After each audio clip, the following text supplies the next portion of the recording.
നമസ്കാരം. ഞാൻ സുനിത ദേവദാസ്. ഇന്നത്തെ നമ്മുടെ അതിഥി ദീദി ദാമോദരൻ. വില്ലന്മാര് മാത്രമല്ല മലയാള സിനിമയിൽ റേപ്പ് ചെയ്തിട്ടുള്ളത് എന്നാണ്.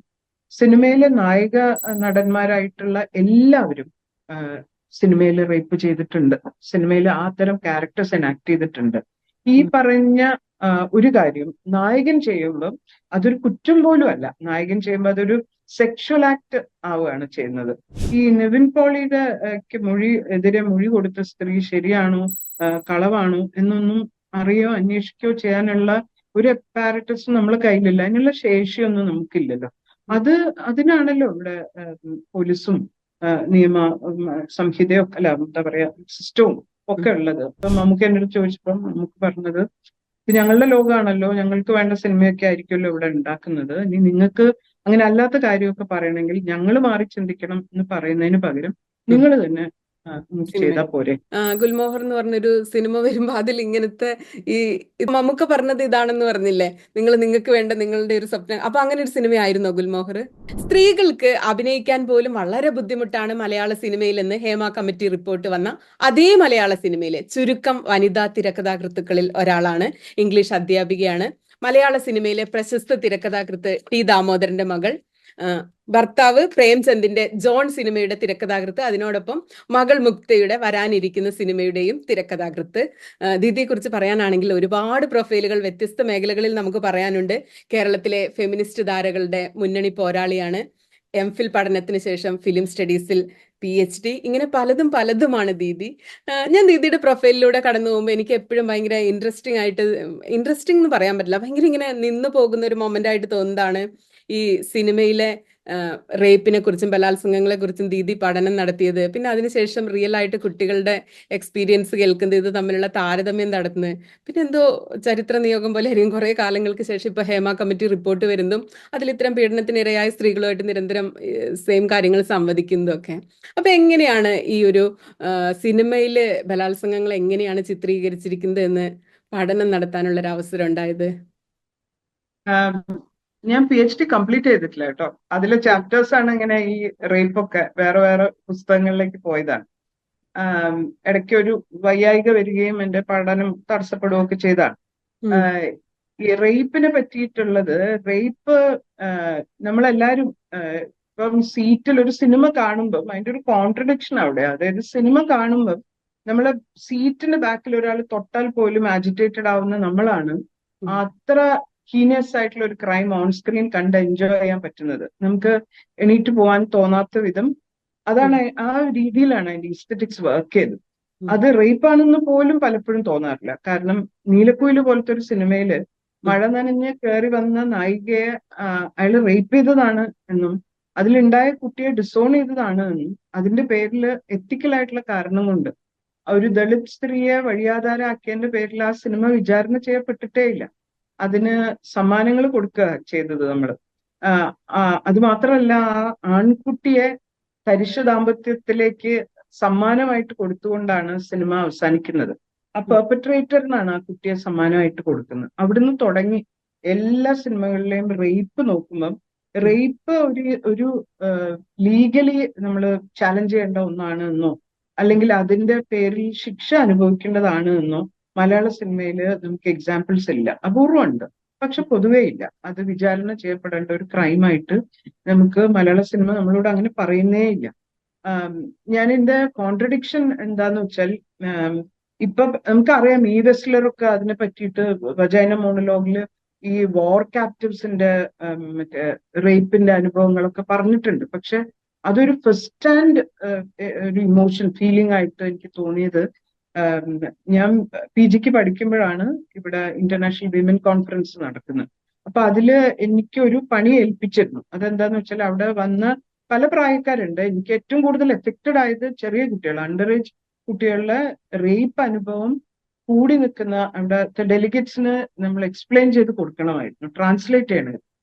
അപ്പോഴാണ് നമ്മൾ ഈ സിനിമയിൽ കാണുന്ന ഭംഗിയുള്ള ഒരു ഈസ്തറ്റിക് സംഭവമല്ല അത് എന്നും അത് നമുക്ക് താങ്ങാൻ പറ്റാതെ ആ കുട്ടികൾ പ്രത്യേകിച്ച് അതിന്റെ ഓരോ ഘട്ടവും അതിന്റെ ഫിസിക്കലായിട്ടുള്ള പെയിനും അത് കഴിഞ്ഞിട്ടുള്ള തരം അബ്യൂസസും പോലീസ് സ്റ്റേഷനിൽ പോയി നിൽക്കുമ്പോൾ ഉണ്ടായ കാര്യങ്ങൾ, അവരെ അമ്മയും അച്ഛനും ജോലി കഴിഞ്ഞ് വരുമ്പോൾ അവിടെ കുറേ നേരം അവിടെ നിർത്തിയത്, പിന്നെ ഈ ലീഗലി അവര് അതിനെ പറ്റിയിട്ടുള്ള ഒരു ബോധവും ഇല്ലാത്തതുകൊണ്ട് അവരെ കൊണ്ട് കുളിച്ച് ഉടുപ്പ് മാറ്റി അവിടെ എത്തിക്കുന്നത് തൊട്ട് അങ്ങനത്തെ കുറെ കാര്യങ്ങളിൽ കൂടെ കടന്നു പോകുമ്പോഴാണ് നമ്മൾ ഈ കാണുന്നതേ അല്ല, സിനിമയിൽ കാണുന്ന അത്ര ഭംഗിയായിട്ടുള്ള ഒരു കാര്യമേ അല്ല റേപ്പ് എന്ന് അറിയുന്നു.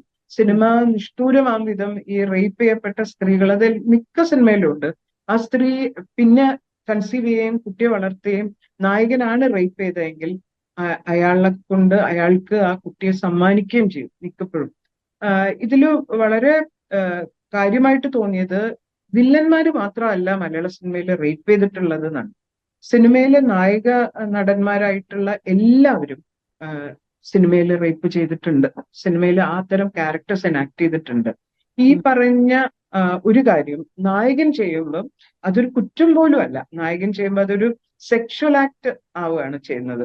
അത് തൊട്ട് മലയാള സിനിമ റേപ്പിലേക്ക് കോൺട്രിബ്യൂട്ട് ചെയ്ത കുറെ കാര്യങ്ങൾ നമുക്ക് ഫീൽ ചെയ്യും. ഏത് ചലച്ചിത്ര ഗാനം എടുത്തു നോക്കുമ്പോഴും മുമ്പിൽ നടന്നു പോകുന്ന ഒരു സ്ത്രീ, അവളുടെ മോഡസ്റ്റി, അതൊക്കെ എങ്ങനെയാന്ന് വെച്ചാൽ സെക്ഷുവാലിറ്റിയോട് നോ പറയുമ്പോഴാണ്. അപ്പൊ പിന്നാലെ വരുന്ന കാമുകനെ ഇവളെ അപ്രോച്ച് ചെയ്യുന്നു. അത് അവൾക്ക് താല്പര്യക്കുറവുണ്ട് എന്നും അത് സ്റ്റോക്കിംഗ് ആണ് എന്നും ഒന്നുള്ള തിരിച്ചറിവ് ഒരാൾക്ക് കൊടുക്കാത്ത വിധമാണ് നമ്മളെ അത് ഊട്ടി ഉറപ്പിക്കുന്നത്. എന്ന് വെച്ചാൽ അയാള് അഡ്വാൻസ് ചെയ്യുന്നത് മുഴുവൻ അവളുടെ മോഡസ്റ്റിയുടെ ഭാഗമായിട്ട് നോ എന്ന് പറയുന്നു. എന്നിട്ടും അയാൾ അഡ്വാൻസ് ചെയ്യുന്നു. Which means no is not a no actually. അതൊരു സ്ത്രീയുടെ നല്ല ഉത്തമയായിട്ടുള്ള സ്ത്രീയുടെ മോഡസ്റ്റിയുടെ ഒരു ചിഹ്നമാണ്. അപ്പൊ അയാൾക്ക് ആ ലിബർട്ടി ഉണ്ട്, അയാൾക്ക് അഡ്വാൻസ് ചെയ്യാം എന്നാണ് സിനിമ നമ്മളെ പഠിപ്പിച്ചിട്ടുള്ളത്. ഈ ഇഷ്ടമല്ലടാ എനിക്ക് ഇഷ്ടമല്ലടാ എന്ന് പറയുന്നത് പോലും അതിൽ ഒരുപാട് ഇഷ്ടമുണ്ട് എന്ന് നമ്മളെ ബോധിപ്പിച്ചുകൊണ്ടാണ്. അപ്പം ഇനിയിപ്പോ ഇത് കണ്ട് വളർന്നു വരുന്ന ഒരു പൊട്ടൻഷ്യൽ റേപ്പിസ്റ്റ് ആയിട്ടുള്ള ഇവിടുത്തെ ഓരോ ആൺകുട്ടികളും വിചാരിക്കേണ്ടതും അതാണ്. അവള് നോ എന്ന് പറഞ്ഞിട്ടുണ്ടെങ്കിൽ അത് അവളുടെ സ്വഭാവ ഗുണം കൊണ്ട്, അവളുടെ മോഡസ്റ്റി കൊണ്ട് അവള് നോ എന്ന് പറയുന്നതാണ്. എനിക്ക് അഡ്വാൻസ് ചെയ്യാം എന്നാണ് നമ്മൾ ആവർത്തിച്ച് സിനിമ ഓർമ്മപ്പെടുത്തുന്നത്. നീലക്കുയില് പോലെ എടുത്തു പറയാവുന്ന 2-3 സിനിമകളൊക്കെ പെട്ടെന്ന് മനസ്സിൽ വരുന്നുണ്ടോ?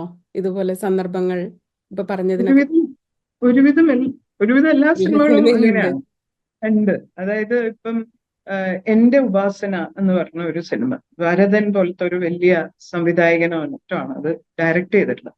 അതില് മോഹൻലാൽ മമ്മൂട്ടി സുഹാസിനിയാണ് ക്യാരക്ടർ. അവരെ റേപ്പ് ചെയ്യും, അതിലൊരു കുട്ടി ഉണ്ടാവുകയും അവര് സിംഗിൾ മദറിന്റെ എല്ലാ സ്ട്രഗിളും നടക്കുന്നതിന്റെ ഇടയിലേക്കാണ് അവളുടെ ഓഫീസറായിട്ട് വീണ്ടും അയാൾ കടന്നു വരികയും നമ്മളെ കൊണ്ട് തോന്നിച്ചത് ആ കുട്ടി അയാൾക്ക് അവകാശപ്പെട്ടതാണ്. കാരണം അത് ചെയ്യുന്നത്, എനാക്ട് ചെയ്യുന്നത് മമ്മൂട്ടി പോലത്തെ ഒരു ആക്ടറാണ്. പിന്നെ അദ്ദേഹം തെറ്റ് ചെയ്യാൻ വഴിയില്ല.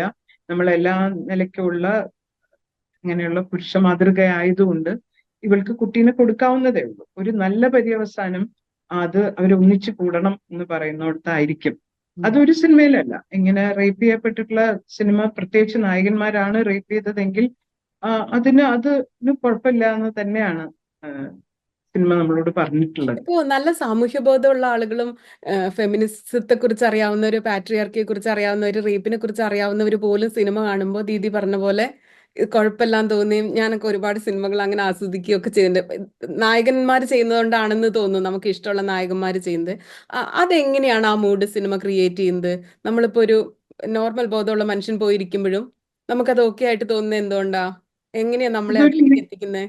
അതൊരു നെക്സസ് ആണല്ലോ, നമുക്കറിയാലോ. അതായത് ഇപ്പം ഏറ്റവും സെലിബ്രേറ്റ് ചെയ്യപ്പെട്ടിട്ടുള്ള മണിച്ചിത്ര താഴ് നോക്കിയാൽ നമുക്കറിയാം എങ്ങനെയാണ് മെയിൽ നറേറ്റീവ് നമ്മളെ കൊണ്ട് ആക്സെപ്റ്റ് ചെയ്യിപ്പിക്കുന്നത്.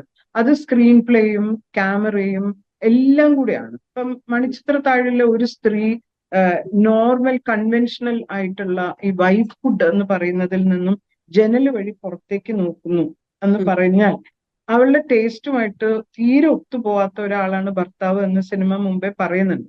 പക്ഷെ നമ്മളെ മന്ത്രവാദവും നമ്മളെ സൈക്യാട്രിയും നമ്മളെ സ്ക്രീൻ പ്ലേയും നമ്മളെ ക്യാമറയും ഇത് പ്രൊഡ്യൂസ് ചെയ്യുന്ന ആണുങ്ങളും എല്ലാവരും കൂടെ അവളെ കൊണ്ട് പറയിച്ചത്, അവൾ ആരാ എന്ന് ചോദിക്കുമ്പം അവള് കംപ്ലീറ്റ്ലി ഓക്കെ ആണ് എന്ന് പറയാൻ അവള് ഗംഗ എന്ന് പറഞ്ഞു കൊടുത്ത് കഥ നിന്നില്ല. അവള് ഗംഗ നകുലൻ എന്ന് പറഞ്ഞപ്പോഴാണ് ഇപ്പോഴാണ് അവൾ കറക്റ്റായിട്ട് നമ്മൾ പറയുന്ന നോർമൽ ആയത് എന്ന് സിനിമ നമ്മളോട് പറഞ്ഞപ്പം നമുക്ക് തോന്നിയത് അവള് നോർമലായി എന്നാണ്.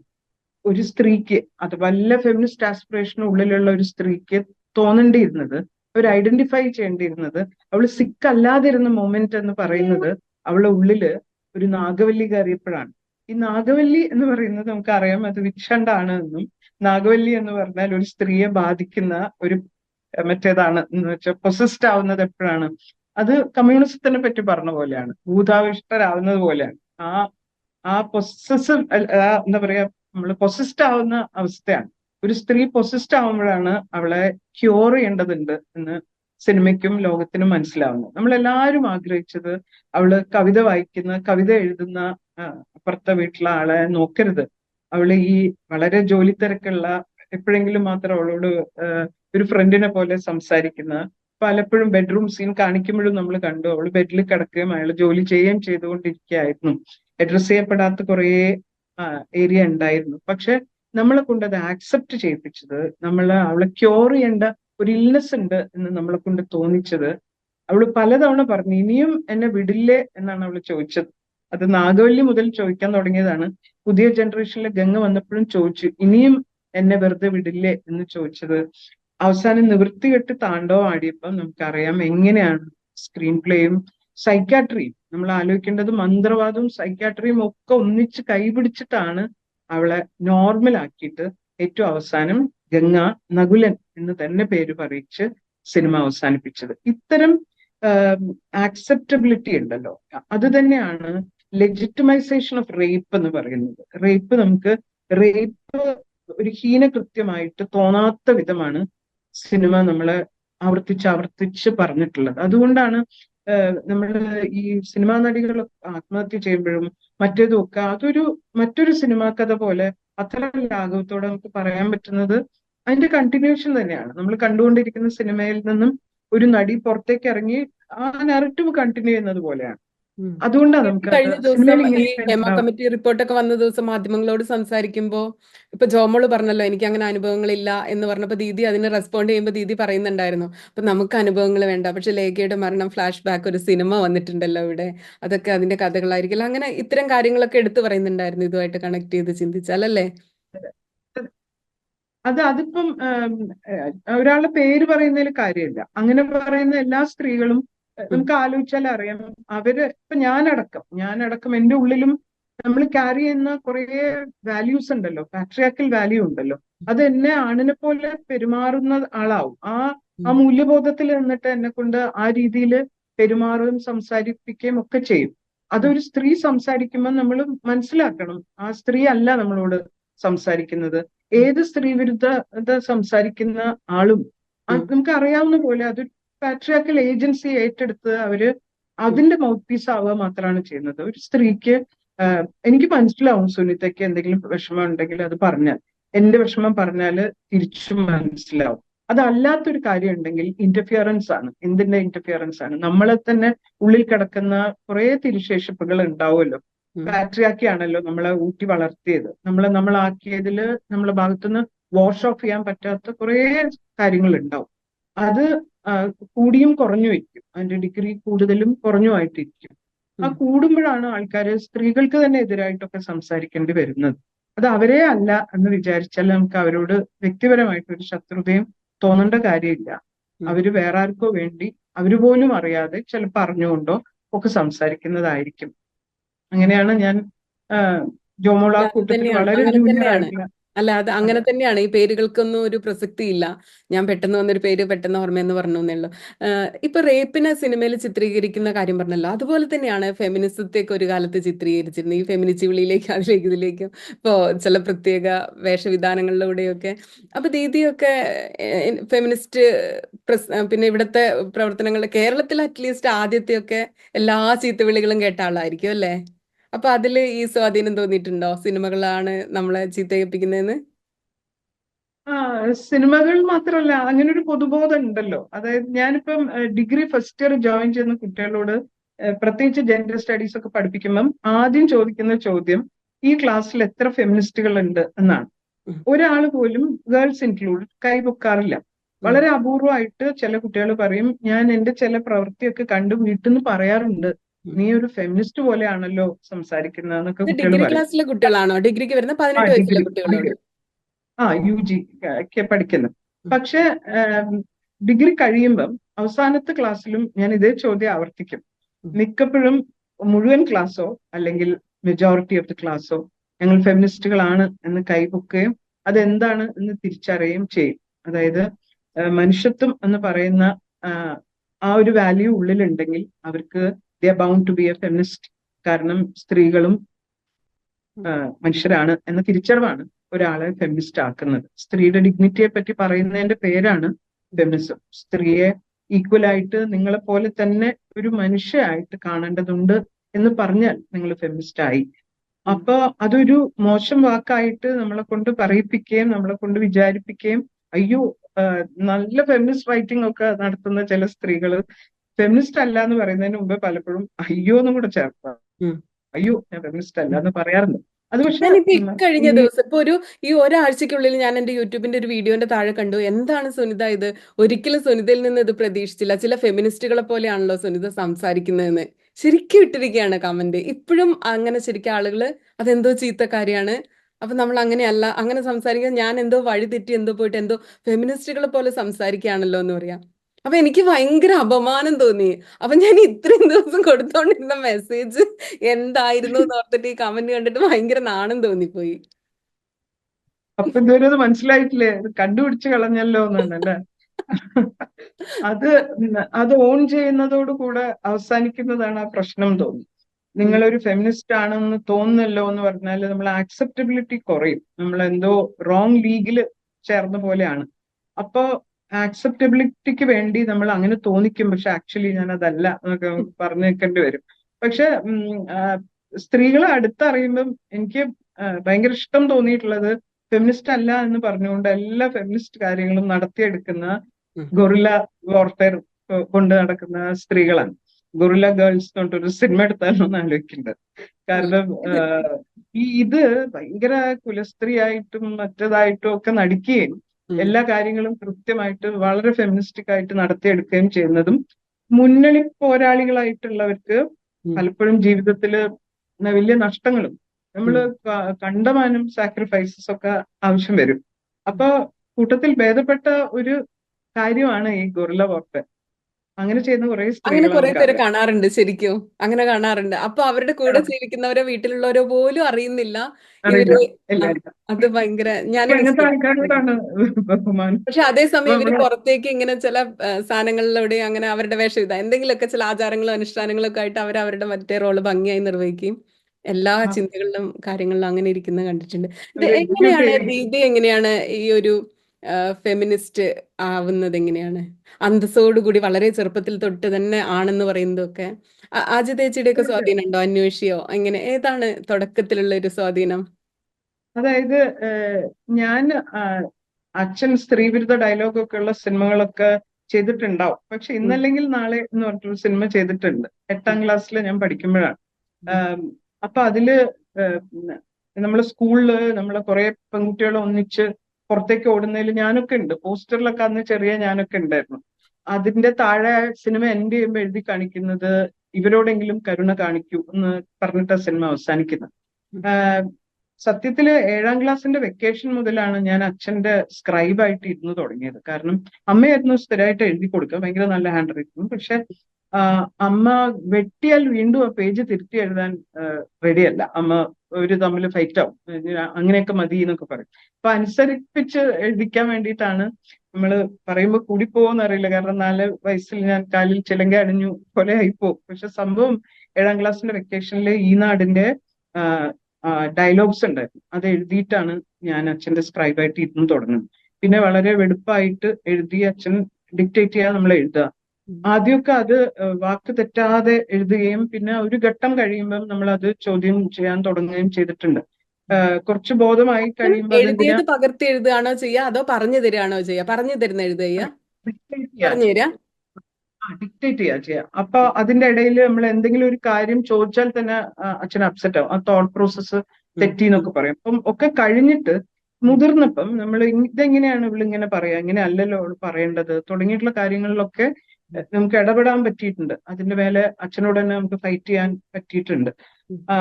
അപ്പൊ ഈ ഇത് ഭയങ്കര ഹരം തോന്നിയ ഒരു മൂവിയാണ് ഇന്നല്ലെങ്കിൽ നാളെ എന്ന് പറഞ്ഞ സിനിമ. അതിലും 3 പെൺകുട്ടികൾ അതിൻ്റെ അകത്ത് കൃത്യമായിട്ട് ചിതയ്ക്ക് തീ കൊടുത്തേണ്ടത് ആ ആൺകുട്ടിയല്ല, നീ വേണം എന്നൊക്കെ അതിൽ അച്ഛൻ പറയുന്നൊക്കെ ഉണ്ട്. ജീവിതത്തിൽ സംഭവിക്കേണ്ടി വന്നതും അങ്ങനെ തന്നെയാണ്. അച്ഛനും അമ്മയ്ക്കും ഒക്കെ എനിക്ക് ചിതയ്ക്ക് തീ കൊടുത്തേണ്ടി വന്നു. അത് അറിയാതെ അങ്ങനെ സംഭവിച്ചതാണ്. കാരണം എനിക്ക് ബ്രദേഴ്സ് ഇല്ല. അവിടുന്നാണ് ആക്ച്വലി അങ്ങനത്തെ തരം കാര്യം തുടങ്ങുന്നത്. ആർട്സ് കോളേജിൽ ജോയിൻ ചെയ്തപ്പം അവിടെ പ്രീ ഡിഗ്രിക്കാണ് ജോയിൻ ചെയ്തപ്പം അവിടെ സുമംഗലക്കുട്ടി ടീച്ചർ എന്ന് പറഞ്ഞ ഒരു പ്രൊഫസർ പാലക്കാട് വിക്ടോറിയന്ന് ഇങ്ങോട്ടേക്ക് ട്രാൻസ്ഫർ ആയി വന്നു. പാലക്കാട് അവിടെ മാനുഷി തുടങ്ങിയ സമയത്താണ്. അപ്പൊ ടീച്ചറും സാറ് ടീച്ചറും ഇവിടെ വന്നിട്ട് കോളേജിൽ അങ്ങനെ ഒരു യൂണിറ്റ് തുടങ്ങുന്ന കാര്യം ആലോചിക്കും. ഇവിടെ നമ്മള് കോഴിക്കോട് അപ്പം ബോധന എന്ന് പറഞ്ഞിട്ട് അജിതയും കുറച്ച് ആൾക്കാരും ഒക്കെ ഇവിടെ പാരലായിട്ട് ഒരു മൂവ്മെന്റും ഉണ്ട്. അപ്പൊ നമ്മളാണ് ബോധനയിലും ഞാൻ അപ്പം മെമ്പറാണ്. ഇവിടുന്ന് സാറ് ടീച്ചർ വന്ന് സാറ് ടീച്ചറും സുമംഗലക്കുട്ടി ടീച്ചറും ഒക്കെ എന്റെ വീട് ആർട്സ് കോളേജിൽ നിന്ന് റോഡ് ക്രോസ് ചെയ്താൽ എന്റെ വീട്. ഈ വീട്ടിൽ വന്നിട്ടാണ് നമ്മള് ആദ്യത്തെ തെരുവ് നാടകം ചെയ്യുന്നത്. ഒരു സംഗീത ശില്പമാണ്. അതൊരു ഫെമിനിസ്റ്റ് പ്ലേ ആയിരുന്നു. അതിന്റെ റിഹേഴ്സൽ ഇവിടെ വെച്ചിട്ടാ നടക്കുന്നത്. അപ്പോഴാണ് സാറ ടീച്ചർ, എല്ലാം സാറ ജോസഫ്. സാറ ടീച്ചർ അത് ചെയ്യുമ്പം ഞാൻ ആദ്യമായിട്ട് ഓരോ സ്റ്റെപ്പ് ആദ്യം ടീച്ചർ കാണിക്കും, പിന്നെ നമ്മൾ കാണിക്കും. അപ്പൊ ആദ്യമായിട്ട് ബോഡി ലിബറേറ്റഡ് ആവുന്ന ഒരു സമയം അതാണ്. ഞങ്ങളൊക്കെ അതിന്റെ ചുവട് വെക്കുമ്പം ടീച്ചർ പറഞ്ഞുകൊണ്ടിരിക്കുന്നുണ്ട്, നിങ്ങളിൽ എന്തോ ഒരു കാര്യം നടക്കുന്നില്ല എന്ന്. അത് നമുക്ക് മനസ്സിലാവുന്നില്ല. അവസാനം അത് ടീച്ചർ പച്ചയ്ക്ക് പറയാണ്, നിങ്ങളുടെ മുലകൾ ഇളകാതിരിക്കാൻ വേണ്ടി നിങ്ങൾ സ്ട്രഗിൾ ചെയ്യുന്നുണ്ട്. അപ്പോഴാണ് നമ്മൾ ആദ്യമായിട്ട്, എന്നെയൊക്കെ സംബന്ധിച്ച് അപ്പോഴാണ് നമ്മൾ ആദ്യമായിട്ട് അതൊരു തരം ലിബറേഷൻ ആണ് എന്നും എന്റെ കൈയും കാലും ഒക്കെ പോലെ തന്നെയാണ് അത് എന്നും ഒക്കെ നമ്മൾ അറിയുന്ന ഒരു സമയം അതാ. അത് അറിയുന്നു എന്ന് മാത്രമല്ല, ടീച്ചർ പറയുമ്പോഴാണ് അതിനെപ്പറ്റി ഞാൻ എത്ര കോൺഷ്യസ് ആയിരുന്നു. ഉള്ളുകൊണ്ട് നമ്മൾ അൺകോൺഷ്യസിൽ തന്നെ നമ്മൾ ക്യാരി ചെയ്യുന്ന ഒരു കാര്യമാണ് അത്. അതിന്റെ ഒരു ലിബറേഷൻ ഉണ്ടായിരുന്നു. ശരീരം ലിബറേറ്റ് ചെയ്യേണ്ടതുണ്ട് എന്ന് ആ നൃത്തത്തിൽ നമുക്ക് മനസ്സിലാവുക ചെയ്തത്. അത് പിന്നെ PG ജോയിൻ ചെയ്തപ്പോൾ ഞാൻ കണ്ടതും അതാണ്. ആ ഇന്റർനാഷണൽ വിമൻ കോൺഫറൻസ് നടക്കുമ്പം സ്ത്രീകൾ മതിമറന്ന് നൃത്തം ചെയ്യുന്നുണ്ടായിരുന്നു, പല ദിക്കുന്നു വന്ന ആൾക്കാർ. അതൊരു ആക്ട് ഓഫ് ലിബറേഷൻ മാതിരി തന്നെയാണ് തോന്നിയത്. അതൊക്കെ നമ്മളെ ഉള്ളില് പിന്നെ ഇത്രയും കൊല്ലം കഴിഞ്ഞിട്ട് നമ്മളെ മോളെ കൊണ്ടൊക്കെ സാറ് ടീച്ചർ അന്ന് പഠിപ്പിച്ചു തന്ന പാട്ടും ഒക്കെ ടീച്ചർക്ക് സന്തോഷമായിട്ട് ടീച്ചറെ ഹാപ്പി ആക്കാൻ വേണ്ടി നമ്മൾ അതൊക്കെ അവരെ കൊണ്ട് പാടിക്കുകയും ചെയ്യിക്കുകയും ഒക്കെ ചെയ്യും. അതാണ് നമ്മൾ ഉറപ്പിക്കുന്നത്. പിന്നെ മുതൽ നമ്മൾ ആ ആന്റിന് വിജിലന്റാ. പിന്നെ നമ്മൾ അത്തരം ഏത് സ്ത്രീ വിരുദ്ധത കാണുമ്പോഴും അപ്പൊ ആ ലൈറ്റ് കത്താൻ തുടങ്ങി. അതാണ് നമ്മളെ ഉള്ളിൽ തന്നെ നമ്മൾ ക്യാരി ചെയ്യാൻ തുടങ്ങിയ കമ്പാഷൻ വന്നു തുടങ്ങിയത് എപ്പോഴാ? ഇപ്പൊ പറഞ്ഞില്ലേ, ഇപ്പൊ ഒരു സ്ത്രീ ഇങ്ങനെ സംസാരിക്കുമ്പോ നമ്മള് അതിനിങ്ങനെ അതെപ്പോഴാണ്? അത് ആദ്യം മുതലേ ഇങ്ങനെയാണോ ഇതിനെ കൺസീവ് ചെയ്യുന്നത്, അതോ പിന്നീട് വന്നതാണോ അത് ഓർഗാനിക് ആണ്. എല്ലാ സ്ത്രീയെയും കുറച്ചും കൂടെ അടുത്ത് പെരുമാറിയാലും നമുക്ക് കാണാൻ പറ്റും. ഇപ്പൊ ഹേമ കമ്മിറ്റിയിൽ പോലും ഞാൻ പറഞ്ഞു കേട്ടിട്ടുള്ളതാണ്. അത് ആദ്യം പോകുമ്പം പാനലിന് ഇവർക്ക് പറയാനൊന്നും പറ്റുന്നില്ലായിരുന്നു. കാരണം അവരാരും സ്വന്തം പേരൻസിനോട് പോലും പറയാത്ത കാര്യങ്ങളായിരുന്നല്ലോ.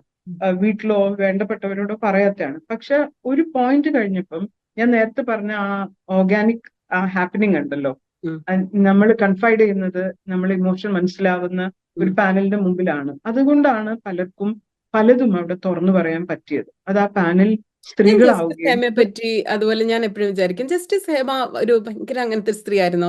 എനിക്ക് അവരെ അറിയില്ല. ഇപ്പൊ എങ്ങനെയാണ് അവർക്ക് ഇങ്ങനെ ഒരു റിപ്പോർട്ട് ഉണ്ടാക്കാൻ പറ്റി, ഇത്രയും ധീരമായതും അങ്ങനെയൊക്കെ? അവര് ഇതുപോലെ ഒരു സ്ത്രീ ആയിരുന്നോ? ആളുകളെ മനസ്സിലാക്കുന്ന ഒരു ഫെമിനിസ്റ്റ് ആയ? അങ്ങനെയൊന്നും ആരെ പറ്റിയിട്ടും അറിഞ്ഞൂടാ. ആ പാനലിലുള്ള ആരെ പറ്റിയും വ്യക്തിപരമായിട്ടൊന്നും എനിക്ക് അറിഞ്ഞൂടാ. പക്ഷെ നമ്മളെല്ലാരിലും ആ ഒരാളുണ്ട്. നമ്മൾ അടിസ്ഥാനപരമായിട്ട് നമ്മളെല്ലാരും സ്ത്രീകളായിരിക്കുമ്പം നമ്മളുടെ വുമൻ സ്പെസിഫിക് ആയിട്ടുള്ള ഒരു കാര്യം പറയുമ്പം അത് സെൻസ് ചെയ്യാൻ പറ്റുന്ന സ്ത്രീകൾ നമ്മളിൽ ഓരോരുത്തരിലും ഉണ്ട്. അത് ആ പാനലിൽ ഉണ്ടായിരുന്നു. അതുകൊണ്ടാണ് ഇത്തരം കാര്യങ്ങൾ കൺഫൈഡ് ചെയ്യാൻ പറ്റിയത്. അതിൽ അവരെ വിശ്വാസത്തിൽ എടുക്കാൻ പറ്റിയിരുന്നു.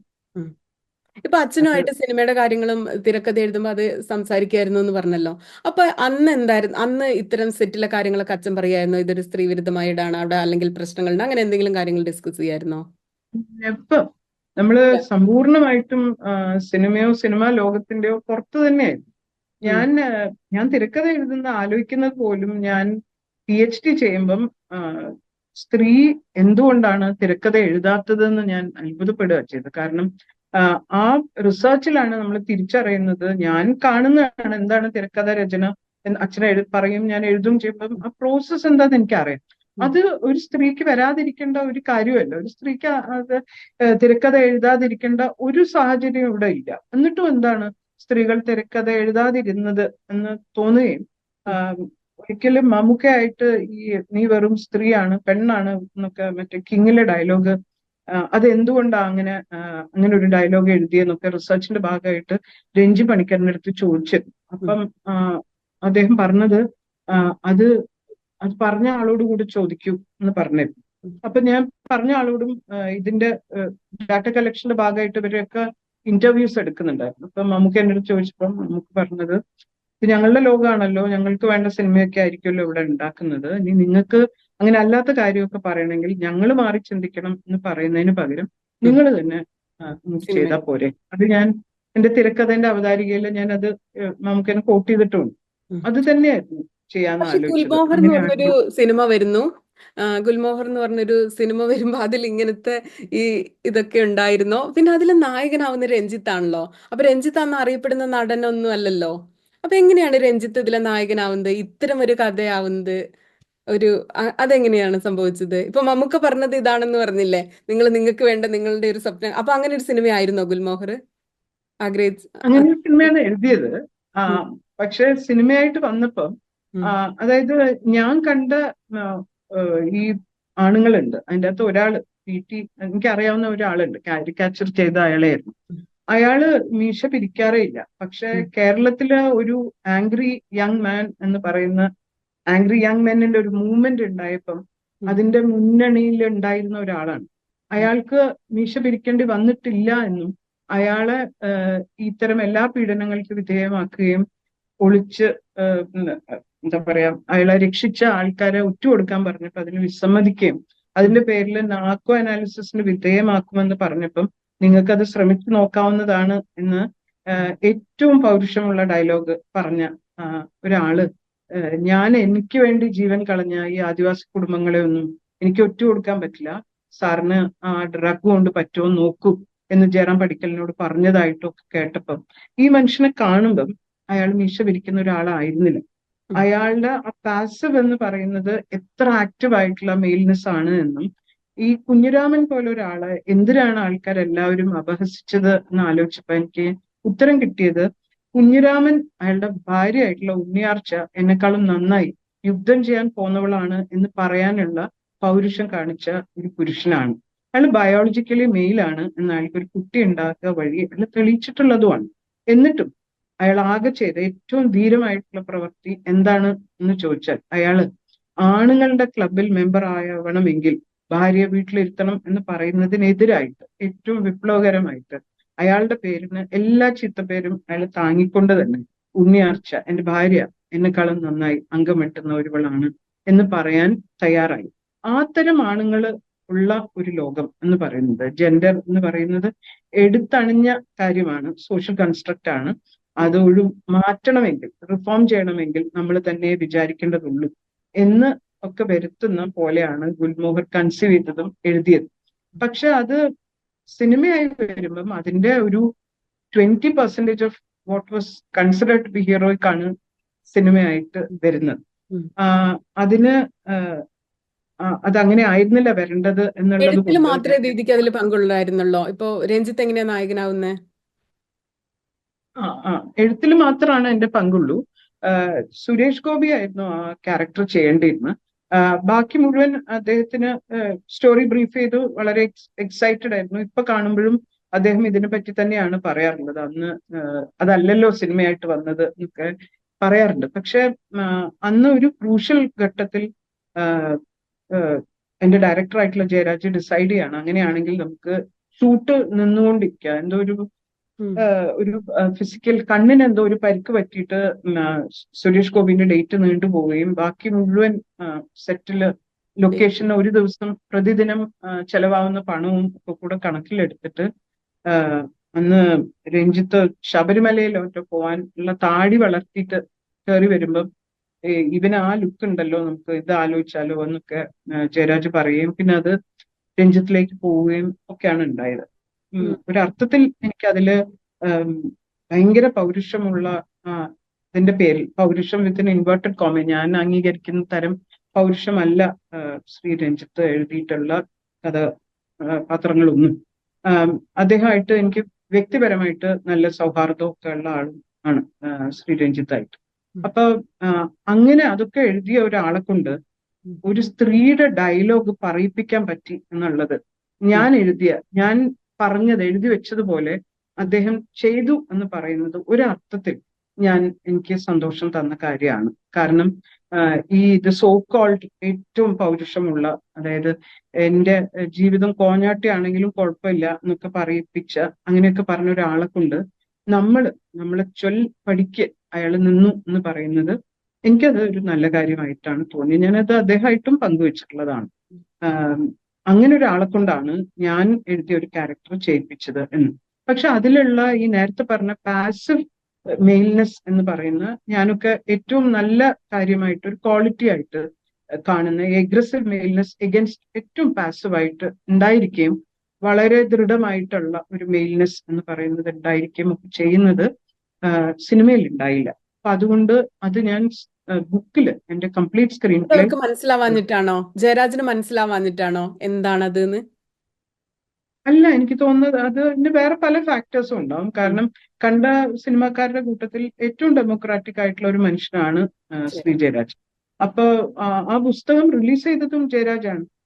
ജയരാജിന്റെ ബുക്ക് ഇറക്കുമ്പം അദ്ദേഹം അതിന്റെ മുമ്പില് സമസ്താപരാധങ്ങളും പൊറുക്കണമേ എന്ന് എഴുതിയിട്ടാണ് എനിക്ക് അദ്ദേഹത്തിന്റെ ബുക്ക് തന്നത്. അതൊക്കെ സിനിമേന്റെ ആവശ്യമായിരിക്കും. കാരണം ഞാൻ എന്റെ ആദ്യത്തെ സിനിമ ചെയ്യുമ്പോൾ അദ്ദേഹം 32ാമത്തെയോ മറ്റോ സിനിമയാണ് ഗുൽമോഹർ. അപ്പൊ അവർക്കായിരിക്കും അതിനെപ്പറ്റി കൂടുതൽ അറിയാം എന്ന്, അല്ലെങ്കിൽ അതിന് ഞാൻ വിട്ടുകൊടുക്കേണ്ടതുണ്ട് എന്ന് ഞാൻ വിചാരിച്ചു. എനിക്ക് അവിടെ ഫൈറ്റ് ചെയ്യായിരുന്നു. പിന്നീട് ഞാൻ ഫൈറ്റ് ചെയ്തിട്ടുണ്ട്. പിന്നെ എഴുതി കൊടുത്ത സിനിമകൾ ഞാൻ പറഞ്ഞ പോലെ അല്ലെങ്കിൽ ഞാൻ അഡ്വാൻസ് തിരിച്ചു കൊടുത്തിട്ട് ഇനി അത്തരം സാധനങ്ങൾ ചെയ്യേണ്ടതില്ല ഡിസൈഡ് ചെയ്തിട്ടുണ്ട്. പക്ഷെ ചില കാര്യങ്ങൾ കോംപ്രമൈസ് ചെയ്യേണ്ടത് ഉണ്ടായിരുന്നു. കാരണം ചില സാധനങ്ങൾ നേടാൻ വേറെ കുറെ നഷ്ടങ്ങൾ വേണ്ടി വരുമല്ലോ നമുക്ക്. അത്തരം നഷ്ടങ്ങളായിട്ടാണ് ഞാൻ ഇതിലൊന്നും എന്റെ സിഗ്നേച്ചർ ഇല്ല, അത് കഴിഞ്ഞിട്ടുള്ള നായികയില് എന്റെ സിഗ്നേച്ചർ ഇല്ല, പിന്നെ ഇനി അത്തരം നെടുവീർപ്പുകൾ ഒഴിവാക്കാം. കാരണം ആക്ടയിലെ മെമ്പർഷിപ്പ് എനിക്ക് പ്രധാനമായിരുന്നു. റൈറ്റേഴ്സ് യൂണിയനിൽ ഒരു സ്ത്രീ വേണം, സ്ത്രീകൾ ഇല്ലെങ്കിൽ നിങ്ങൾ എഴുതി ചേർക്കണം എന്നൊക്കെ പറയണമെങ്കിൽ ചില നഷ്ടങ്ങൾ വേണമായിരുന്നു. പിന്നെ ഉള്ള ഞാൻ അഡ്വാൻസ് തിരിച്ചു കൊടുത്ത ഒന്നും എനിക്ക് നഷ്ടങ്ങളായിട്ട് തോന്നുന്നേയില്ല. പറ്റുന്ന സമയത്ത് ഞാൻ ഉദ്ദേശിച്ച പോലത്തെ സിനിമ ഇറങ്ങിയാൽ മതി എന്ന് വിചാരിക്കാനുള്ള അല്ലാത്ത ചുറ്റുപാടുള്ളത് കൊണ്ട്, നമ്മൾ വേറൊരു ജോലി ചെയ്യുന്നതുകൊണ്ട് കോംപ്രമൈസ് ചെയ്യേണ്ടി വന്നിട്ടില്ല. പിന്നെ ഇപ്പൊ ഹേമ കമ്മിറ്റി റിപ്പോർട്ട് വന്നതിന് ശേഷം ഇതേ രഞ്ജിത്തിനെതിരെ ആരോപണങ്ങൾ ഉയരുകയും രഞ്ജിത്ത് സ്ഥാനം രാജിവെക്കുകയൊക്കെ ചെയ്തു. അപ്പൊ അന്ന് സിനിമ ഷൂട്ടിംഗ് നടക്കുമ്പോഴുള്ള സെറ്റിലുള്ള രഞ്ജിത്ത് എങ്ങനെയായിരുന്നു? എനിക്ക് രഞ്ജിത്തിനെ പേഴ്സണലി നന്നായിട്ട് അറിയുന്ന ഒരാളാണ്. ഈ അതിന്റെ ലേറ്റസ്റ്റ് സ്റ്റേജില് രഞ്ജിത്തിന്റെ ഒരു ഡയലോഗ് എന്റെ പാർട്ട്ണർ അവന്റെ ആർട്ടിക്കിളിന്റെ ഭാഗമായിട്ട് എഴുതിയതിന്റെ പേരില് പ്രേംജിത്തിനെ ട്രാൻസ്ഫർ ചെയ്യും. ഞാനൊരു രോഗാവസ്ഥയിൽ ഇരിക്കുമ്പോൾ പോലും നമ്മൾ 2 സ്ഥലത്തായിട്ട് കുറെ കാലം അങ്ങനെ വർക്ക് ചെയ്യേണ്ടി വരികയും കുറെ കാലം പ്രേംചന്ദ് ലോസ് ഓഫ് പേയിൽ ലീവ് എടുക്കുകയും പിന്നെ പരസ്യമായിട്ട് എന്റെ ഡയലോഗുകൾ ഞാൻ വേണമെങ്കിൽ തിരുത്താം, അദ്ദേഹത്തിന്റെ അമ്മായിയപ്പന്റെ ഡയലോഗ്, മരിച്ചുപോയ അയാളുടെ ഡയലോഗ് ആര് തിരുത്തും എന്നൊക്കെ മാതൃഭൂമി പോലെ ഒരു പത്രത്തിലൊക്കെ എഴുതുകയൊക്കെ ചെയ്തിട്ടുണ്ട്. ഇൻസ്പൈറ്റ് ഓഫ് ഓൾ ദാറ്റ് എനിക്ക് രഞ്ജിത്തിനെ അറിയാമായിരുന്നു, നേരത്തെ അറിയാം. പ്രേംചന്ദിന്റെയും സുഹൃത്തൊക്കെ ആയിരുന്നു. എനിക്ക് വ്യക്തിപരമായിട്ട് ഇദ്ദേഹത്തിനോട് ഒരു ഗ്രഡ്ജും ഇല്ല. ഞാൻ ഇപ്പോഴും വിചാരിക്കുന്നത് കൃത്യമായിട്ട് പറഞ്ഞു കൊടുത്താൽ തിരുത്തുന്ന ഒരു സുഹൃത്തായിട്ട് രഞ്ജിത്ത് ഉണ്ട്. അങ്ങനെ ഒരു സുഹൃത്തിനെ എനിക്ക് അറിയാം, അങ്ങനെ പരിചയമുള്ള ഒരാളാണ്. പലപ്പോഴും കുറെ ചംചാസ് പലരും ഇങ്ങനെ കൂടെയൊക്കെ നടക്കുന്ന കാണും. അതിന്റെയൊക്കെ സ്വാധീനമായിരിക്കും എന്ന് തോന്നുന്നു. രഞ്ജിത്ത് കുറെ മുമ്പ് എഴുതിയ ആർട്ടിക്കിളിൽ അദ്ദേഹത്തിനെ ഇൻഫ്ലുവൻസ് ചെയ്തിട്ടുള്ള സ്ത്രീകൾ, ജീവിതത്തിൽ ഇൻഫ്ലുവൻസ് ചെയ്ത സ്ത്രീകളിൽ എന്റെ പേരാണ് ഇൻഫ്ലുവൻസ് ചെയ്ത സ്ത്രീയായിട്ട് അദ്ദേഹം എഴുതിയിട്ടുള്ളത്. ആ സ്പേസ് ഇപ്പോഴും ഉണ്ടെങ്കിൽ രഞ്ജിത്തിനെ തിരുത്താൻ അദ്ദേഹത്തിന്റെ സ്ത്രീ സുഹൃത്തുക്കൾ തന്നെ വിചാരിച്ചാൽ മതി, തിരുത്താൻ തയ്യാറായിരിക്കും എന്നാണ് ഞാൻ വിചാരിക്കുന്നത്. പക്ഷെ ഈ ക്ഷിപ്രകോപം ഒക്കെ ഉള്ള ആളായതുകൊണ്ടായിരിക്കും കുറച്ചൊന്നും അല്ല നമ്മള് ആ ഒരു ലേഖനത്തിലെ ഒറ്റ ഒരു ഡയലോഗിന്റെ പേരിൽ അനുഭവിക്കേണ്ടി വന്നത് കുറച്ചൊന്നുമല്ല. ആ, അത് വിരോധമൊന്നും വ്യക്തിവിരോധമൊന്നും ഇതിൽ കാര്യമല്ല. ഞാൻ ഇപ്പം രഞ്ജിത്തിന്റെ പേരിൽ നടപടി വരുമ്പം എല്ലാ ചാനലുകളും എന്നെ വിളിക്കാറുണ്ട്. അത് എന്തിനാണെന്ന് എനിക്കറിയില്ല. ഞാൻ ഐ എം വെരി ഇതുകൊണ്ടായിരിക്കാം കീൻ. ഈ സിനിമ. അതെ, പക്ഷെ സുനിത, ഞാൻ വളരെ കീനാണ്. ഞാൻ am talking about a system, not individuals. അത് നമ്മൾ നേരത്തെ പറയാറുള്ളതാണ്.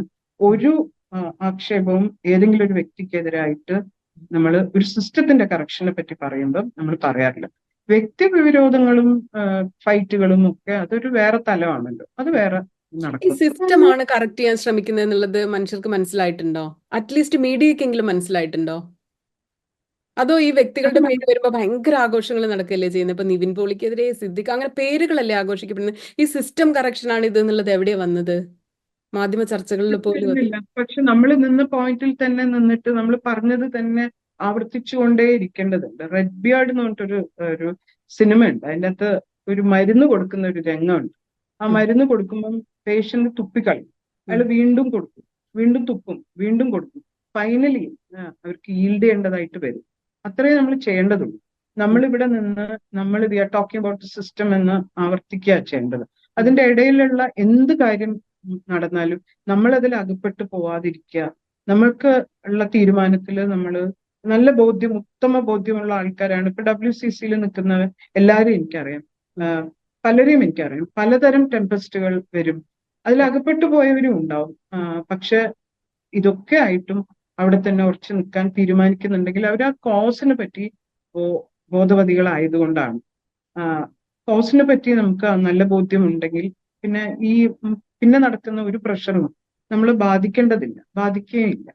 അപ്പൊ ഇതുപോലെ അതുകൊണ്ട് ഈ ഏത് പേരുകൾ ഉയർന്നു വരുന്നു എന്നുള്ളത് ദീദി ഒന്നും ബാധിക്കുന്നേ ഇല്ല WCCനെ. നിങ്ങളത് ഏത് പേര് വന്നാലും അത് സിസ്റ്റം കറക്റ്റ് ചെയ്യുന്നതിന്റെ ഭാഗമായിട്ടാണ് കാണുന്നത്. പക്ഷെ നിവിൻ പോളിയെ പോലത്തെ കേസുകൾ ഉയർന്നു വരുമ്പോൾ അതിനെ എങ്ങനെയാ കാണുന്നത്? ഈ പ്രോസസ്സിലൂടെ കടന്നു പോകട്ടെ എന്നാണോ വരുന്നത്? അതോ ഇത്തരം പരാതികൾ ഉയർന്നു വരുന്നത് നമ്മളിപ്പോ ചെയ്തുകൊണ്ടിരിക്കുന്ന ഈ പ്രോസസ്സിനെ ബാധിക്കുമല്ലോ എന്ന് തോന്നുന്നുണ്ടോ? എങ്ങനെയാ അതിനെ നോക്കി കാണുന്നത്? നമ്മളെല്ലാരും ടാക്സ് അടയ്ക്കുന്ന ആൾക്കാരാണല്ലോ. നമ്മൾ ടാക്സ് മണി കൊണ്ടല്ലേ ഇവിടുത്തെ ലോ ആൻഡ് ഓർഡറും ഒക്കെ ശമ്പളം വാങ്ങിക്കുന്നത്. അത് അവരുടെ പണിയാണല്ലോ. എപ്പോഴും ഈ ക്വസ്റ്റ്യൻ ഈ WCCയുടെ നേരെ വരാറുണ്ട്. അതുകൊണ്ട് ചോദിക്കാം, ഈ നിവിൻ പോളിയുടെ എതിരെ മൊഴി കൊടുത്ത സ്ത്രീ ശരിയാണോ കളവാണോ എന്നൊന്നും അറിയോ അന്വേഷിക്കുകയോ ചെയ്യാനുള്ള ഒരു അപ്പാരറ്റസും നമ്മളെ കയ്യിലില്ല. അതിനുള്ള ശേഷിയൊന്നും നമുക്കില്ലല്ലോ. അതിനാണല്ലോ ഇവിടെ പോലീസും നിയമ സംഹിതയൊക്കെ, അല്ല എന്താ പറയാ, സിസ്റ്റവും ഒക്കെ ഉള്ളത്. അവരല്ലേ അതൊക്കെ നോക്കേണ്ടത്. അങ്ങനെ കള്ളനാണയങ്ങൾ ഉണ്ടെങ്കിൽ നമുക്ക് അറിയാവുന്നതാണല്ലോ സുനിത. ഏത് വിപ്ലവം നടക്കുമ്പോഴും അല്ല ആ ലുംബൻ എലിമെന്റ് ഉണ്ടാവുമല്ലോ. അതായത് നമ്മളിപ്പോ ഒരു കാര്യത്തിനെതിരെ സമരം ചെയ്യാണ്, ഇന്നിവിടെ പ്രതിഷേധമാണ് എന്ന് പറഞ്ഞാൽ അതിന്റെ ഇടയിൽ കുറെ ആൾക്കാർ കയറി വരികയും അവിടെയുള്ള ഷോപ്പുകളൊക്കെ ലൂട്ട് ചെയ്യുകയും ചെയ്തതിന്റെ പേരിൽ നമ്മൾ സമരമോ നമ്മൾ പ്രതിഷേധമോ ആസ്ഥാനത്താവുന്നില്ലല്ലോ. അപ്പൊ ഇടയിൽ അങ്ങനെയുള്ള പല എലിമെന്റുകളും കടന്നു വരാം. അത് നമ്മൾ ബാധിക്കേണ്ട കാര്യമില്ല. നമ്മൾ വളരെ കൃത്യമായിട്ട് if system is in place ബാക്കി എല്ലാം will fall into order എന്നാണ്. അതിലൊരു വ്യക്തിക്കെതിരെ എന്തെങ്കിലും നടപടി എടുത്തുകൊണ്ട് സിസ്റ്റം ചേഞ്ച് ചെയ്യാൻ പറ്റില്ല. നമ്മൾ നിയമം അനുശാസിക്കുന്ന കാര്യങ്ങളൊക്കെ സിനിമയ്ക്കും ബാധകമാണ് എന്ന വളരെ സിമ്പിൾ ആയിട്ടുള്ള ഇറ്റ്സ് വൺ ലൈനർ. അത് സിനിമയ്ക്കും ബാധകമാണ് എന്ന് മാത്രമേ പറഞ്ഞിട്ടുള്ളൂ. അത് സിനിമയ്ക്ക് ബാധകമാക്കിയാൽ മറ്റെല്ലാ സ്ഥലത്തും നടക്കുന്ന പോലെ കുറ്റം ചെയ്ത ആൾക്കാർ ശിക്ഷിക്കപ്പെടുക തന്നെ ചെയ്യും. ഇതിനിടയിൽ കള്ളനാണയങ്ങൾ ഉണ്ടായിട്ടുണ്ടോ അതൊക്കെ നോക്കേണ്ട കാര്യം നമുക്കില്ല. ഇത് നേരത്തെ ഞാൻ പറഞ്ഞ പോലെയാണ്. നമ്മളൊരു ഹർത്താൽ നടത്തുന്നുണ്ടെങ്കിൽ നമുക്ക് കൃത്യമായിട്ടുള്ള കാരണമുണ്ട്, എന്താണ് പ്രതിഷേധം. നമ്മൾ അത് പറയുമ്പം അതിന്റെ ഇടയിൽ കയറി ഷോപ്പ് ലൂട്ട് ചെയ്തവരുടെ അതിനൊന്നും ഉത്തരം പറയാൻ നമുക്ക് ബാധ്യതയില്ല. നമ്മൾ വളരെ കൃത്യമായിട്ട് ഇതാണ് കാര്യം എന്ന് പറഞ്ഞിട്ടുണ്ട്. ഹേമ കമ്മിറ്റി റിപ്പോർട്ടിന്റെ കാര്യത്തിൽ സർക്കാർ എന്തെങ്കിലും കാര്യങ്ങൾ ചെയ്യേണ്ടതുണ്ട്, പ്രൊആക്റ്റീവ് ആയിട്ടുള്ള കാര്യങ്ങൾ ചെയ്യേണ്ടതുണ്ട്. തുല്യവേതനം എന്നൊരു ആവശ്യം വെക്കുമ്പോൾ അല്ലെങ്കിൽ സ്ത്രീകൾക്ക് ഇവിടെ വേതനം കുറവാണെന്ന് പറയുമ്പോൾ പ്രൊഡ്യൂസേഴ്സ് അസോസിയേഷൻ ഒക്കെ പറയുന്നത് ഇത് മാർക്കറ്റ് വാല്യൂ ആണ്, നടന്റെ പേരിലാണ് ഇത് വിറ്റ് പോകുന്നത് എന്നൊക്കെ പറഞ്ഞിട്ട് ഇപ്പൊ സിസ്റ്റം കറക്ഷനും വ്യക്തികളുടെ പേരും പറഞ്ഞതുപോലെ ഒരുപാട് തുല്യതയെ പറ്റി പല കാര്യങ്ങളിൽ ഇപ്പൊ പൈസയെ പറ്റി മാത്രമല്ലല്ലോ സംസാരിക്കുന്നത്, സെറ്റിലുള്ള അവരുടെ തുല്യമായി പരിഗണിക്കുന്നതിനെ പറ്റിയൊക്കെ പറയുന്നുണ്ട്. അപ്പോൾ ശരിക്കും ഈ തുല്യവേതനം അല്ലെങ്കിൽ ജോലി ചെയ്യുന്ന സ്ത്രീകൾക്ക് കുറച്ചുകൂടെ പൈസ കിട്ടണം, നായകനും നായിക്കും ഒരേ പൈസ കിട്ടണം എന്നൊക്കെ പറയുന്നത് വളരെ അപ്രായോഗികമായ ഒരു കാര്യമാണോ, നടക്കാനേ പോകില്ലാത്താണോ, അതോ എന്തുകൊണ്ടാണ് ഈ രണ്ടും എങ്ങനെയാണ് എക്സ്പ്ലെയിൻ ചെയ്യാൻ പറ്റുമോ? അത് ഇപ്പൊ നായകന്റെ പേരിൽ മാർക്കറ്റ് ചെയ്യപ്പെടുന്ന സിനിമയിൽ അതിൽ അഭിനയിക്കുന്ന ഒരു സ്ത്രീക്ക് എന്തിന് നായകന്റെ തുല്യ പൈസ കൊടുക്കണം എന്നാണ് അവർ ചോദിക്കുന്നത്. ഇതൊരു ശീലം കൊണ്ടാണ്. നമ്മള് ഹെജുമണി നമ്മൾ തന്നെ ആക്സെപ്റ്റ് ചെയ്യുമല്ലോ, നമ്മൾ തന്നെ അതാണ് ശരി എന്ന് വിചാരിക്കുമല്ലോ. ഉം. ഈ ചോദ്യം ഇപ്പൊ മാത്രമേ ആൾക്കാർക്ക് റിഡിക്യൂൾ ചെയ്യാൻ പറ്റുള്ളൂ. ഉം. ഇത് ഈ മാർക്കറ്റ് എന്ന് പറയുന്നതിന് സർവേ മറ്റോ നടന്നിട്ടുണ്ടോ? എത്ര സൂപ്പർ സ്റ്റാർസിന്റെ പടങ്ങൾ പൊട്ടിയിട്ടുണ്ട്? നമ്മൾ ഒരു കൊല്ലത്തെ ഒരു കണക്കെടുത്തിട്ട് ഈ കൊല്ലത്തെ കാര്യങ്ങൾ എങ്ങനെ എന്ന് തീരുമാനിച്ചാൽ പോലും എത്ര നായികമാർക്ക് ഇപ്പൊ വാങ്ങുന്നതിനേക്കാൾ കൂടുതൽ മാർക്കറ്റ് ഉണ്ട് എന്ന് നമുക്കറിയാം. ഇപ്പൊ റീസെന്റ് ആയിട്ട് ഇറങ്ങിയ സിനിമകളെ മാത്രം എടുത്തു നോക്കാം. ഇതാണോ ഈ സ്റ്റാർഡമാണോ മാർക്കറ്റ് ഡിസൈഡ് ചെയ്യുന്നത്? അത് നമ്മൾ പറഞ്ഞ് ഉണ്ടാക്കിയെടുത്ത ഒരു സ്റ്റേറ്റ്മെന്റ് അല്ലേ അത്? അതായത് സ്റ്റാർഡമാണ് മാർക്കറ്റ് തീരുമാനിക്കുന്നത് എന്ന് നമ്മൾ ആദ്യമേ തന്നെ ഒരു ഹൈപ്പോത്തസിസ് പോലെയാണ്. നമ്മൾ അത് ആദ്യം തന്നെ അങ്ങോട്ട് പറയാ, എന്നിട്ട് അതിലേക്ക് മറ്റു കാര്യങ്ങൾ നീക്കുക. എന്ത് സർവേ ആണ് നടന്നിട്ടുള്ളത്? ഈ പ്രധാന നടന്മാര് അവരുടെ റെമ്യൂണറേഷന്റെ കണക്കും അവര് ഒരു വർഷം ഉണ്ടാക്കുന്ന ലാഭമോ നഷ്ടമോ വെച്ചിട്ട് അത് ആര് കോൺട്രിബ്യൂട്ട് ചെയ്താലും, ഇപ്പം മുമ്പേ മുഖം കാണിച്ചിട്ടില്ലാത്ത ഒരു കൂട്ടം കുട്ടികൾ വന്നിട്ട് സിനിമ എടുത്ത് അത്ഭുതങ്ങളും വലിയ ഇതും കാണിക്കുമ്പോൾ അവർ അടുത്ത സിനിമയുടെ റെമ്യൂണറേഷൻ അതിനനുസരിച്ചല്ലല്ലോ ഫിക്സ് ചെയ്യുന്നത്. അത് വീണ്ടും വളരെ വെസ്റ്റഡ് ഇൻട്രസ്റ്റ് ആയിട്ടുള്ള കാര്യങ്ങൾ മാത്രം അതിൽ നടക്കുകയും മിക്കപ്പോഴും പ്രൊഡക്ഷൻ ഹൗസസ് ഇതേ നായകന്മാർ ഓൺ ചെയ്യുകയും ഒക്കെ ചെയ്യുമ്പോൾ അത് വളരെ സിമ്പിൾ ലോജിക്കല്ലേ. അത് എന്തുകൊണ്ടാണ് ഈ മണി സെൻട്രിക് എന്ന് പറയുന്നത്? എവിടെ വേണം അവിടെയാണല്ലോ അധികാരമുള്ളത്. അത് എങ്ങോട്ട് പോകണം എന്നുള്ളത് ആലോചിച്ച് നോക്കിയാൽ നമുക്ക് വളരെ ക്ലിയർ ആയിട്ട് കാണാൻ പറ്റും. അത് മറ്റെല്ലാ സ്ഥലത്തും നടക്കുന്ന പഠനങ്ങൾ പോലെ പഠനങ്ങൾ നടക്കേണ്ടതുണ്ട് എന്ന് മാത്രമല്ല, ഇപ്പൊ ഇതില് നമ്മൾ ഈ പാരിറ്റി പറയുമ്പം ഒരേപോലെയുള്ള കഥാപാത്രം ചെയ്യുന്ന രണ്ടുപേര് അതിൽ സ്ത്രീ ആയതുകൊണ്ട് കുറവ് കൊടുക്കുകയും ചെയ്യുക എന്ന് പറയുന്ന എത്ര ഇൻസ്റ്റൻസസ് ഉണ്ട്. നമ്മൾ ഈ നായക നടന്മാർക്ക് കൊടുക്കുന്ന റെമ്യൂണറേഷൻ അവരുടെ മാർക്കറ്റ് മാത്രമാണ്. ഇത് ഒട്ടും സാധ്യമല്ലാത്ത, ചിന്തിക്കാൻ പറ്റാത്ത ഒരു കാര്യമാണ് എന്നൊക്കെ പറയുന്നത് ഒരു കീഴ്വഴക്കം കൊണ്ടാണ്. അത് നമ്മൾ അവിടെ നിന്നുകൊണ്ട് സെൽഫ് അനലിറ്റിക്കൽ ആവാൻ തീരുമാനിക്കേണ്ടതുണ്ട്. ഇപ്പൊ ഉദാഹരണത്തിന് ഒരു സ്ത്രീക്ക് വേഷം മാറാനോ അല്ലെങ്കിൽ അവർക്ക് ടോയ്ലറ്റ് ഫെസിലിറ്റിയോ കൊടുക്കാൻ ഒരു പ്രൊഡക്ഷൻ ഹൗസിന് ബുദ്ധിമുട്ടാണ്. കാരണം ചെലവ് കൂടും എന്നാണ് പറയുന്നത്. ഈ പ്രൊപ്പോർഷൻ ഉണ്ടല്ലോ, സമയം പോലെയാണ് സുനിത. അതായത് ഞാൻ ബിസിയാണ്, എനിക്ക് നിങ്ങളോട് സംസാരിക്കാൻ നേരമില്ല എന്ന് പറഞ്ഞതിന്റെ അർത്ഥം ഞാൻ പ്രയോറിറ്റൈസ് ചെയ്യുന്നില്ല നിങ്ങളെ എന്ന് മാത്രമേ ഉള്ളൂ. പണത്തിന്റെ കാര്യം അങ്ങനെയാണ്. ഇതെങ്ങനെയാണ് ഡിസ്ട്രിബ്യൂട്ട് ചെയ്യപ്പെടുന്നത്, അതിന്റെ എത്ര ശതമാനമാണ് ഇതിലെ ഹീറോയിന് കൊടുക്കുന്നത് എന്ന് നോക്കിയാൽ ഇത് ഒരു എന്താ പറയുക, ജനറൽ വെൽബീയിങ്ങിന് വേണ്ടി ഒരു എന്താ പറയാ, പ്രൊഡ്യൂസർ എന്ന് പറഞ്ഞാൽ എംപ്ലോയർ ആണല്ലോ. ഒരു എംപ്ലോയർ ചെലവിടേണ്ടതായിട്ടുള്ള പണമാണ് അത് എന്ന തിരിച്ചറിവാണ് നമ്മളെ ഹേമ കമ്മിറ്റി റിപ്പോർട്ടിൽ കൂടെ പുറത്തു വരുന്നത്. ഹേമ കമ്മിറ്റി അനാവശ്യ ചെലവ് കട്ട് ചെയ്യുന്നതിലും പൈസ ചുരുക്കുന്നതിലും ഈ കാര്യങ്ങളൊക്കെയാണ് കട്ട് ചെയ്തു പോകുന്നത്. സ്ത്രീകൾക്ക് വേണ്ടി ചെലവാക്കുന്ന ഇത് അനാവശ്യമാവുന്നു എന്നുള്ളതാണ് ഹേമ കമ്മിറ്റി പുറത്തുവിട്ട കാര്യം. ഇത് അധിക ചെലവാണ് എന്ന് തോന്നാനുള്ള കാരണം ഇത് എങ്ങനെ ഡിസ്ട്രിബ്യൂട്ട് ചെയ്യുന്നു എന്ന് നോക്കിയാൽ നമുക്കറിയാം.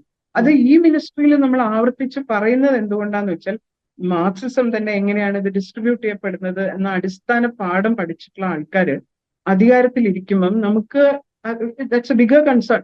കാരണം അവർക്കറിയാലോ ഡിസ്ട്രിബ്യൂഷനെ പറ്റി നമ്മൾ മാർക്സിസ്റ്റുകാരോട് പ്രത്യേകിച്ച് പഠിപ്പിച്ചു കൊടുക്കേണ്ടതില്ലല്ലോ. എങ്ങനെയാണ് വിഭവം ഡിസ്ട്രിബ്യൂട്ട് ചെയ്യപ്പെടുന്നത് എന്ന് അടിസ്ഥാന പാഠം പഠിച്ചിട്ടാണല്ലോ ഒരാൾ സ്വയം ഞാനൊരു മാർക്സിസ്റ്റ് ആണ് എന്ന് പറയുക. അപ്പം അങ്ങനെയുള്ളവര് ഒരു സിനിമ നോക്കിയിട്ട് ഇതിലെ അടിസ്ഥാന സൗകര്യം ഇല്ലാത്ത സ്ഥലങ്ങളിൽ അത് എത്തിച്ചിട്ട് വേണം ഈ സിനിമയ്ക്ക് ഞങ്ങൾ സാങ്ഷൻ തരാൻ എന്ന് അധികാരത്തിലിരിക്കുന്നവർ പറയേണ്ടതുണ്ട് എന്നാണ്. അത് അപ്രായോഗികമൊന്നുമല്ല, അത് സയന്റിഫിക് ആയിട്ട് പഠന വിധേയമാക്കാൻ തയ്യാറാവേണ്ടതുണ്ട്. അല്ലാതെ ഒരു 20 വർഷമായിട്ട് സിനിമ കണ്ടിട്ടില്ല എന്നൊക്കെ അഭിമാനത്തോടെ പറയുന്ന സാംസ്കാരിക മന്ത്രിയല്ലേ ഉള്ളത്. അപ്പൊ എങ്ങനെയാണ് അദ്ദേഹത്തിന് ഈ കഴിഞ്ഞ 20 വർഷങ്ങളിൽ എന്താണ് നടക്കുന്നത്, അല്ലെങ്കിൽ എന്ത് തരം സിനിമകളാണ് ഇറങ്ങുന്നത്, ഇപ്പൊ പുതിയ കുട്ടികൾ, അതൊക്കെ എങ്ങനെ അറിയാൻ പറ്റും? ഇത് കൂടെ കുറെ ഉദ്യോഗ വൃന്ദമില്ലേ, അവർക്ക് ബ്രീഫ് ചെയ്യാവുന്നതാണല്ലോ. എല്ലാം മന്ത്രി തന്നെ സ്വയം ചെയ്യണം എന്നില്ലല്ലോ. അവർക്ക് കൂടെ ഉള്ളവർക്ക് പറഞ്ഞു കൊടുക്കാം എന്താണ് ഇപ്പോഴത്തെ അവസ്ഥ, സിനിമയുടെ കാര്യങ്ങൾ എങ്ങനെയാണ്. ഇവിടെ അടിസ്ഥാന സൗകര്യം ഇല്ലാതെ, പ്രത്യേകിച്ച് ഞാൻ വീണ്ടും വീണ്ടും ഈ മിനിസ്ട്രിയെ പറ്റി പറയുന്നത് നമ്മള് ഈ മിനിസ്ട്രിയിലാണ് ഇത് ചോദിക്കേണ്ടത് എന്നുള്ളതുകൊണ്ടാണ്. മിനിമം വേജസിന്റെ പേരിൽ നമ്മൾ ഊറ്റം കൊള്ളാറുണ്ട്, സിനിമയിൽ അതില്ല. എന്തുകൊണ്ടാണ് സ്വയം രജിസ്റ്റേർഡ് അല്ലാത്ത ഏജൻസ് എങ്ങനെയാണ് ഈ ജൂനിയർ ആർട്ടിസ്റ്റുകളെ റിക്രൂട്ട് ചെയ്യുന്നത്? എന്ത് തരം എക്സ്പ്ലോയിറ്റേഷൻ ആണ് അവിടെ നടക്കുന്നത്? അല്ല, സെക്ഷൽ അത് എനിക്ക് എക്സ്പ്ലോയിറ്റേഷൻ ശരിക്കും ഞാനത് മാത്രമല്ല. എനിക്ക് ചോദിക്കാം. ഇപ്പൊ പൃഥ്വിരാജ് വന്ന് വാർത്താ സമ്മേളനം നടത്തുന്നു. പൃഥ്വിരാജിന് ഭയങ്കര കയ്യടിയും ആക്സെപ്റ്റൻസും ആണ് ആ വാർത്താ സമ്മേളനത്തിന് കിട്ടിയത്. പക്ഷെ അതിൽ പോലും ഒരു പൃഥ്വിരാജ് പറയുന്നുണ്ട്, ഇപ്പൊ പാർവതിയെ കുറിച്ച് ചോദിക്കുമ്പോൾ പറയാം, ഞാനല്ലേ ആദ്യമായിട്ട് ഇവിടെ ബഹിഷ്കരണം നേരിട്ടുന്നു. പക്ഷെ എന്തോ എനിക്കറിയില്ല, ആളുകൾ ഭയങ്കരമായിട്ട് കൈയടിക്കുന്നു.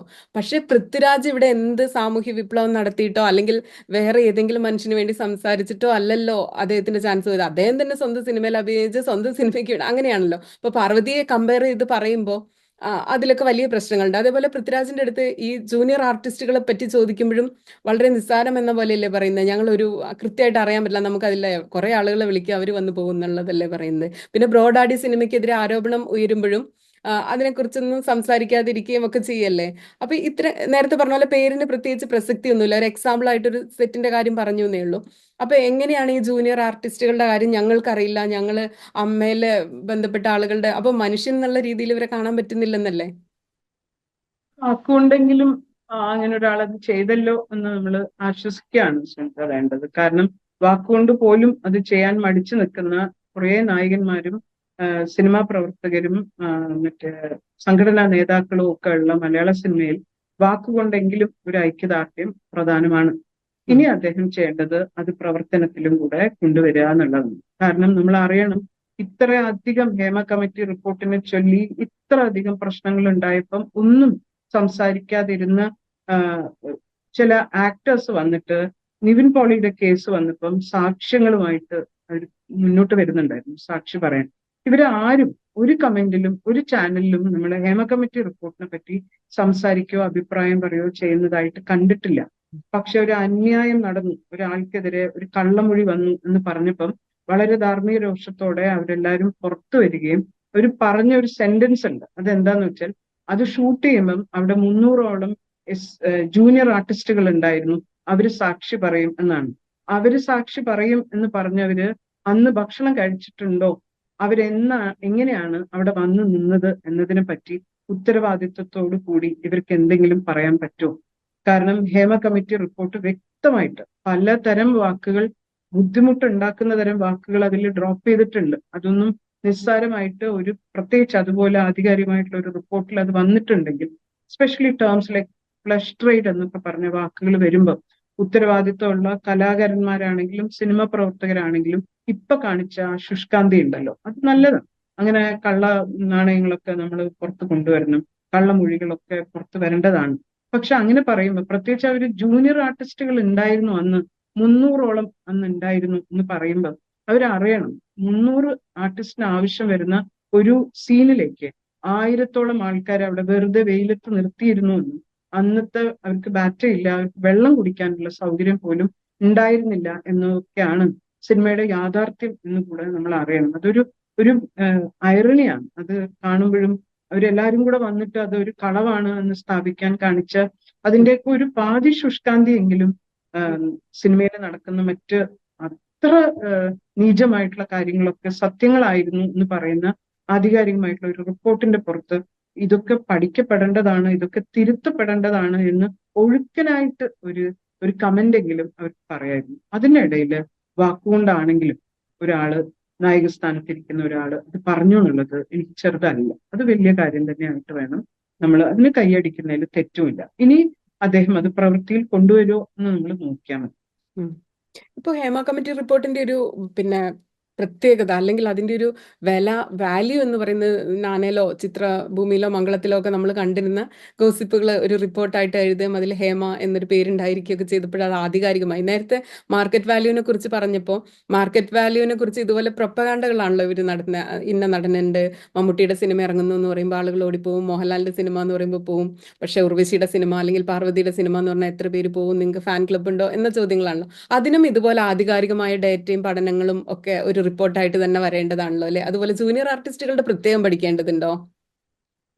ജൂനിയർ ആർട്ടിസ്റ്റിന്റെ ഹേമ കമ്മിറ്റി പ്രത്യേകമായിട്ടാണ് പഠിച്ചത്. അത് പിന്നീട് ചേർക്കുകയും അത് പ്രത്യേകമായിട്ട് വളരെ കൃത്യവിശകലനങ്ങളൊക്കെ അതിനകത്തുണ്ട്. പിന്നെ ഒരു കോംപ്രിഹെൻസീവ് സ്റ്റഡി എല്ലാവരും ഇങ്ങനെ ഒരു കുറ്റമായിട്ടൊക്കെ ഞങ്ങളോട് ചോദിച്ചിട്ടില്ല.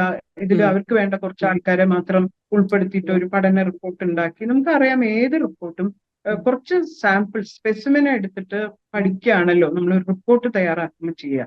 അതില് കുറച്ച് വരേണ്യരായ കുറച്ച് ആൾക്കാരെ മാത്രം വിളിച്ചു കൊണ്ടുപോയിട്ട് നടത്തിയ ഒരു റിപ്പോർട്ടൊന്നും അല്ല. അത് റിപ്പോർട്ടിലേക്ക് ഒന്ന് വെറുതെ ഒന്ന് എന്താ പറയാ കണ്ണോടിക്കാൻ പോലും തയ്യാറല്ലാത്ത ആൾക്കാർ നടത്തുന്ന ഒരു തെറ്റായിട്ടുള്ള ഒരു ആലിഗേഷനാണ്. കാരണം അതിനകത്ത് ഇങ്ങനെ കാറ്റഗറൈസ് ചെയ്തിട്ടുണ്ട്.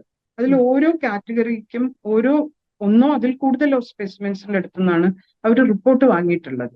അപ്പം അത് കഴിഞ്ഞിട്ട് ഇവിടെ മൊഴി കൊടുത്തത് ആരൊക്കെയാണ് എന്ന് പരസ്യമായിട്ട് ചോദിച്ചതായിട്ടൊക്കെ പറയുന്നത് ആക്ച്വലി തെറ്റാണ്. കാരണം ഇതിനൊരു കോൺഫിഡൻഷ്യാലിറ്റി ഉണ്ട്. അതിന്റെ പേരിലാണ് 4 വർഷമോ 7 മാസമോ റിപ്പോർട്ട് അകത്ത് വെച്ചത്. ആ കോൺഫിഡൻഷ്യാലിറ്റി ഇതിൽ കാത്തു സൂക്ഷിക്കേണ്ടതുണ്ട്. ഓരോ യൂണിയനുകളും പോയിട്ട് ഈ യൂണിയനിന് എത്ര പേര് അവിടെ പോയി മൊഴി കൊടുത്തു എന്നൊക്കെ ചോദിക്കുന്നത് നിയമലംഘനമാണ്. ഇങ്ങനെ ചെയ്യാൻ പാടില്ല. അതൊന്നും ആ സ്ത്രീകൾക്കൊന്നും അത് അവരെ പ്രശ്നം യൂണിയനിൽ നിവർത്തിക്കപ്പെട്ടിരുന്നെങ്കിൽ അവര് ഹേമ കമ്മിറ്റിയിലേക്ക് പോകേണ്ട കാര്യമില്ല. അത് യൂണിയനിൽ തന്നെ നിവർത്തിച്ചാൽ മതിയായിരുന്നല്ലോ. ഇപ്പൊ ഇൻഡസ്ട്രിക്ക് അകത്ത് ആരൊക്കെ പോയി ആരൊക്കെ മൊഴി കൊടുത്തു എന്നുള്ളത് ഈ ഇൻഡസ്ട്രിക്ക് അകത്ത് നിൽക്കുന്ന എല്ലാവർക്കും അറിയാം?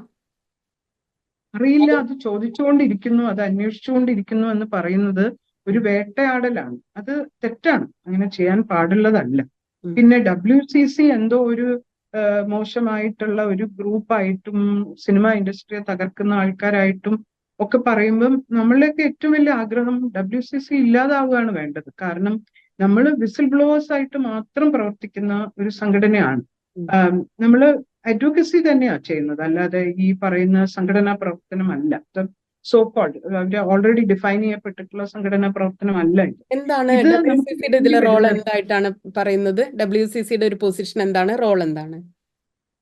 അത് ബൈനം സുനിതയ്ക്കെങ്കിലും മനസ്സിലായിട്ടുണ്ടാവണ്ടേ. WCC എന്ന് പറയുന്നത് സ്ത്രീകൾ മാത്രം എന്ന് പറയുമ്പോൾ തന്നെ നമ്മൾ പറയുന്ന പോലെ ഒരു പാട്രിയാർക്കൽ ആയിട്ടുള്ള പിരമിഡൽ ആയിട്ടുള്ള ഒരു സ്ട്രക്ചർ ഇമ്പോസിബിൾ ആണ്. കാരണം നമുക്ക് അനുസരിക്കാൻ ഈ വലിയേട്ടന്മാരെയും വീട്ടിലെ കാരണവരെയൊക്കെ അനുസരിച്ച് നിൽക്കാനുള്ള ബുദ്ധിമുട്ടും വ്യക്തിത്വം എന്ന് പറയുന്നത്, എന്റെ ഡിഗ്നിറ്റി എന്ന് പറയുന്നതൊക്കെ പ്രധാനമാണ് എന്ന് വിചാരിക്കുമ്പോഴും ആണല്ലോ ഞാൻ നേരത്തെ പറഞ്ഞ സ്ത്രീയെ പറ്റിയിട്ട്, സ്ത്രീയുടെ സ്വത്വബോധത്തിനെ പറ്റിയൊക്കെ മനസ്സിലാവുകയും തിരിച്ചറിയുകയും ഫെമിനിസ്റ്റ് ആണ് എന്ന് വിചാരിക്കുകയൊക്കെ ചെയ്യുന്നത്.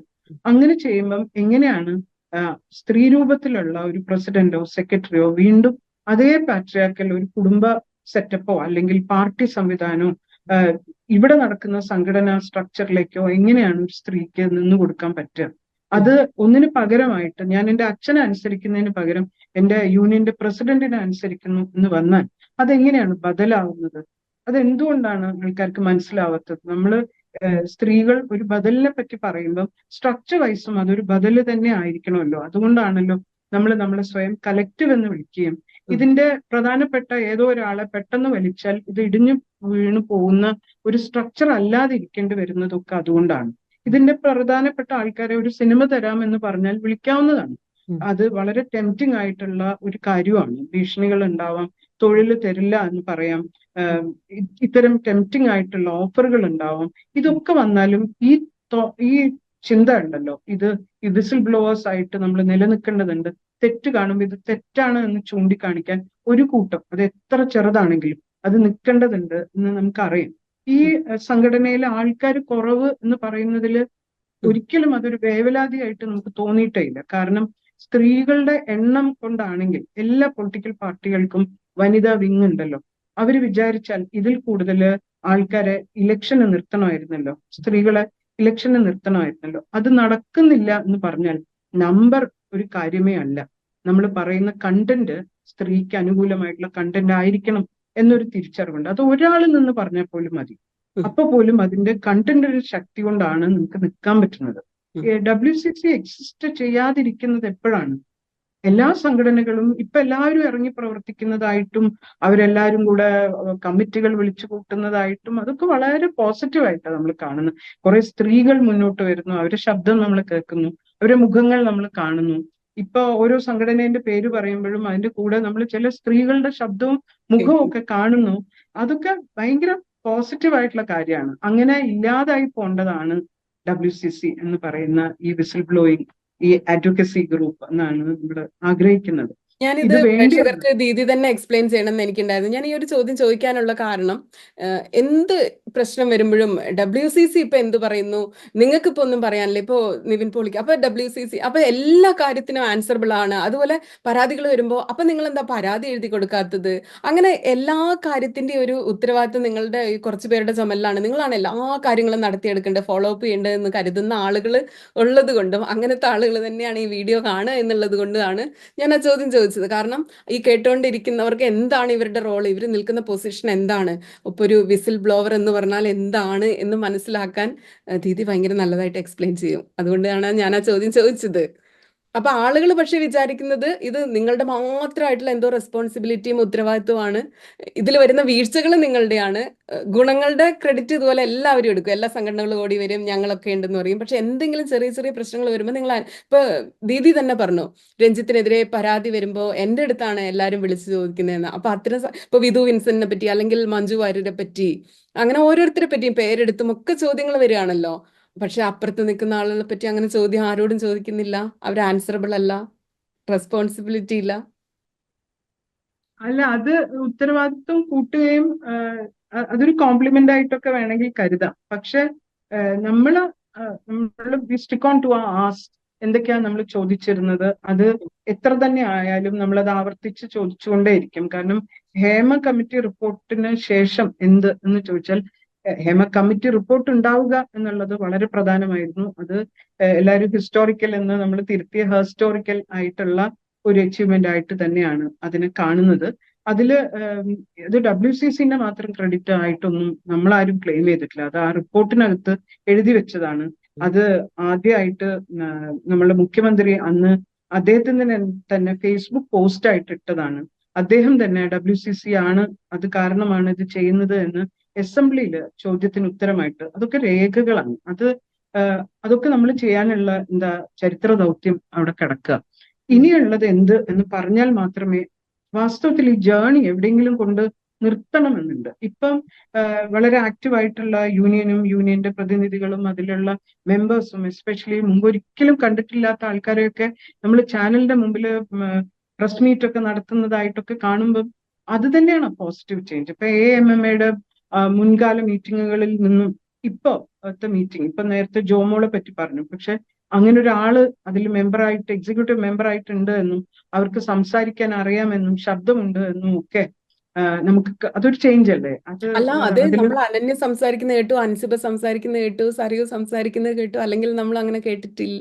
കുക്കു പരമേശ്വരൻ സംസാരിക്കുന്ന പലപ്പോഴും കേട്ടിട്ടുണ്ട്, അല്ലാതെ വേറെ ആരും അങ്ങനെ നമ്മൾ അങ്ങനെ ശബ്ദമൊന്നും പറഞ്ഞ എല്ലാ ആൾക്കാരുമായിട്ട് വളരെ ഊഷ്മളമായിട്ടുള്ള ബന്ധം ഇപ്പോഴും എനിക്ക് കാത്തു സൂക്ഷിക്കാൻ പറ്റിയിട്ടുണ്ട്. WCCനെ കളിയാക്കിക്കൊണ്ട് AMMA ഒരു സ്കിറ്റ് ചെയ്തപ്പം അതിലുള്ള മുഴുവൻ ആൾക്കാരും, അതിൽ വളരെ കുറച്ച് ആൾക്കാരാണ് എനിക്ക് വ്യക്തിപരമായിട്ട് അറിയാത്തവർ.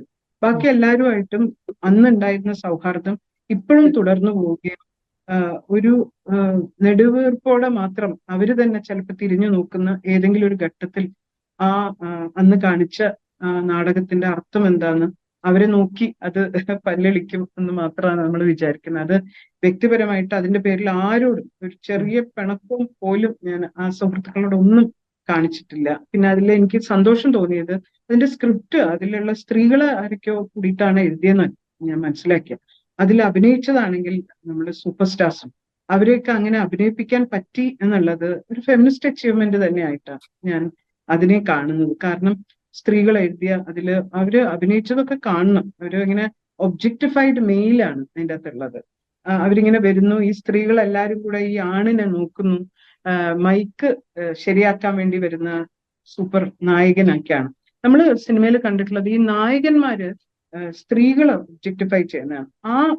അവര് കാണിച്ച സ്കിറ്റിലാണ് ആദ്യമായിട്ട് കുറെ സ്ത്രീകൾ ഒന്നിച്ചു വന്നിട്ട് സെക്സ് ഓബ്ജക്റ്റ് ആയിട്ട് നമ്മളുടെ സൂപ്പർ സ്റ്റാർസിനെ അവതരിപ്പിച്ച് കണ്ടത്. വളരെ പോസിറ്റീവും വളരെ ഫെമിനിസ്റ്റിക്കുമായിട്ടുള്ള ഒരു നടപടിയായിട്ടാണ് അതിന് തോന്നിയത്. ആ നിലയ്ക്ക് അതിന്റെ കൂടെ നിന്നവരും അഭിനയിച്ചവരും ഒക്കെ അറിഞ്ഞോ അറിയാതെയോ ഒരു ഫെമിനിസ്റ്റ് ദൗത്യം തന്നെയാണ് നിറവേറ്റിയത്. ഏതെല്ലാം തലത്തിലാണ് ഇത് പ്രവർത്തിക്കുന്നതല്ലേ? അങ്ങനെ നോക്കുമ്പോ, ആ തരത്തിൽ നോക്കുമ്പോ അല്ലെ, ചലനങ്ങൾ ഉണ്ടാവുമ്പോ. അതുപോലെ ദീദി പറഞ്ഞതിൽ എനിക്ക് ഭയങ്കര പറ്റുകയാണെങ്കിൽ ആ സ്കിറ്റ് ഒന്ന് കണ്ടു നോക്കണം. ഉം. അതില് കണ്ടില്ല. എന്ത് തരം അത് നിർബന്ധമായിട്ട് മനോ കാണേണ്ടതാണ്. മഴവിൽ എങ്ങനെയാണ് മനോരമയുടെയോ? ജെൻഡർ നടന്നത് എന്ന് അറിയാതെ നടന്നു പോയതാണത്. പക്ഷെ ഇറ്റ്സ് റിയലി അമ്യൂസിങ്. ഭയങ്കര ഹരമുള്ള ഒരു കീഴ്മേൽ മറയിലാണ്. ഈ നായകന്മാരെ കൊണ്ട് അവരെ ഒബ്ജക്ടിഫൈ ചെയ്യാണ് ചെയ്തത്. ആ, അതുപോലെ ദീദി പറഞ്ഞാൽ എനിക്ക് ഭയങ്കര രസകരമായി തോന്നിയ ഒരു കാര്യമായിരുന്നു. ഇപ്പൊ മാധ്യമങ്ങളെ എങ്ങനെയാണ് ഹേമ കമ്മിറ്റി റിപ്പോർട്ടിനെ ചർച്ച ചെയ്തത് എന്നുള്ളതിൽ വലിയ വിമർശനങ്ങൾ ഇപ്പൊ നേരിടുകയാണ്. നമ്മളിപ്പോ സംസാരിച്ച അത്രയും വിഷയങ്ങളുള്ള ഒരു റിപ്പോർട്ടിലെ ഈ പീഡനങ്ങളും ബലാത്സംഗങ്ങളും ഇത്തരം സെക്സ് കാര്യങ്ങൾ മാത്രം എടുത്ത് സംസാരിക്കുകയും അത് റേറ്റിംഗിന് വേണ്ടി ഉപയോഗിച്ചു. അത് അവരുടെ ഒരു മാർക്കറ്റിംഗ് തന്ത്രമായിരുന്നു എന്ന് പറയുമ്പോൾ ദീദി അതിന് പറയുന്നുണ്ട്, സിനിമ ചെയ്യുന്നത് ഇതാണല്ലോ, വോയറിസം ആണല്ലോ, അപ്പൊ അവരത് തിരിച്ച് ചെയ്യുന്നതിലും കുഴപ്പമില്ല എന്ന് പറയുന്നുണ്ട്. അത് സീരിയസ് ആയിട്ട് പറഞ്ഞതാണോ തമാശയായിട്ട് പറഞ്ഞതാണോ? അല്ല, സക്കാസ്റ്റിക് ആയിട്ട് തന്നെയാ പറഞ്ഞത്. പക്ഷെ അതില് ഗൗരവപൂർവമായിട്ടുള്ള ഒരു കാര്യമാണ്. കാരണം വോയറിസ്റ്റിക് ആയിട്ട് ഇപ്പൊ ഒരു സിനിമാ നടി എന്താണ് അവര് പൊളിറ്റിക്സ് എന്നോ ഒരു സിനിമാ നടിയോ അവര് എങ്ങനെയാണ് കാര്യങ്ങളെ കാണുന്നത്, കഥാപാത്രത്തിനെ എങ്ങനെയാണ് കണ്ടത് തുടങ്ങിയ കാര്യങ്ങളിലേക്ക് നമ്മൾ നോക്കാറേ ഇല്ല. ഉദാഹരണത്തിന് ആം, സ്വയംവരം എന്ന് പറഞ്ഞ സിനിമയെ പറ്റിയിട്ട് അതിന്റെ ഹീറോയിനായിട്ട് വർക്ക് ചെയ്ത ശാരദയുടെ വളരെ ഫേമസ് ആയിട്ടുള്ള സ്റ്റേറ്റ്മെന്റ് ഉണ്ട്. ഞാൻ മിക്ക സ്ഥലത്തും അത് കോട്ട് ചെയ്യാറുണ്ട്. അവർ പറയുന്നത്, അങ്ങനെ ഒരു സ്ത്രീ, എഡ്യൂക്കേറ്റഡ് ആയിട്ടുള്ള ഒരു സ്ത്രീ, ഒരാളെ കൂടെ ഇറങ്ങിപ്പോവാൻ തയ്യാറായിട്ടുള്ള അതിനുള്ള ചങ്കൂറ്റം കാണിച്ച ഒരു സ്ത്രീ സിനിമ അവസാനിക്കുമ്പം പുറത്തെ ഡോറ് മുട്ടുന്നത് കേട്ടുകൊണ്ട് അങ്ങനെ പകച്ചു നിൽക്കില്ല. അവർക്ക് അറിയും എങ്ങനെയാണ് ജീവിതം മുന്നോട്ട് കൊണ്ടുപോരേണ്ടത് എന്ന്. അത്രയും ജെൻഡർ പൊളിറ്റിക്കൽ ആയിട്ടുള്ള ഒരു ഡയലോഗ് നമ്മൾ ഏറ്റു പറയാറില്ല. അത് അവരുടെ ഭാഗത്ത് നിന്ന് വന്നതാണ്. അങ്ങനെയുള്ള ഒരു സ്ത്രീക്ക് അവർ ചെയ്തപ്പോ മിഥുനത്തിലെ ക്യാരക്ടറിന് അത് ശരിയല്ല എന്ന് ഇപ്പൊ ഉർവശി പോലെ ഒരു നടി പറയുന്നത് ഒരു ജെൻഡർ പൊളിറ്റിക്കൽ ആയിട്ടുള്ള സ്റ്റേറ്റ്മെന്റ് ആണ്. അതൊന്നും നമ്മൾ ആഘോഷിക്കാറില്ല. പകരം അവര് മദ്യപിക്കാറുണ്ടോ, അവര് എത്ര കല്യാണം കഴിച്ചിട്ടുണ്ട്, അവരുടെ ബെഡ്റൂം എങ്ങനെയാണ്, അവർക്ക് ഇഷ്ടമുള്ള ഭക്ഷണം ഏതാണ്, അത് നമ്മൾ ഒരു പീപ്പിംഗ് ഇൻ ടു. അതുകൊണ്ടാണ് അതിന് വോയറിസ്റ്റിക് എന്ന് പറഞ്ഞ. എല്ലാ സിനിമാക്കാരുടെ കാര്യത്തിലും നമ്മൾ വോയറിസ്റ്റിക് ആണ്. അപ്പൊ ആ പ്രവണത ഇവിടെയും അത് കുറച്ച് കൂടിയ കുറച്ച് എന്താ പറയാ, കുറച്ച് എന്റെ എക്സ്റ്റസി കൂടിപ്പോയ പോലെ ഉണ്ടായിരുന്നു പെട്ടെന്ന് മീഡിയ അത് ഏറ്റെടുത്തപ്പോ. അങ്ങനെ അതിനെ കാണേണ്ടതുള്ളൂ. അത് നമുക്ക് മനസ്സിലാവും. പക്ഷെ അതല്ല അവർ ചെയ്യേണ്ടത്.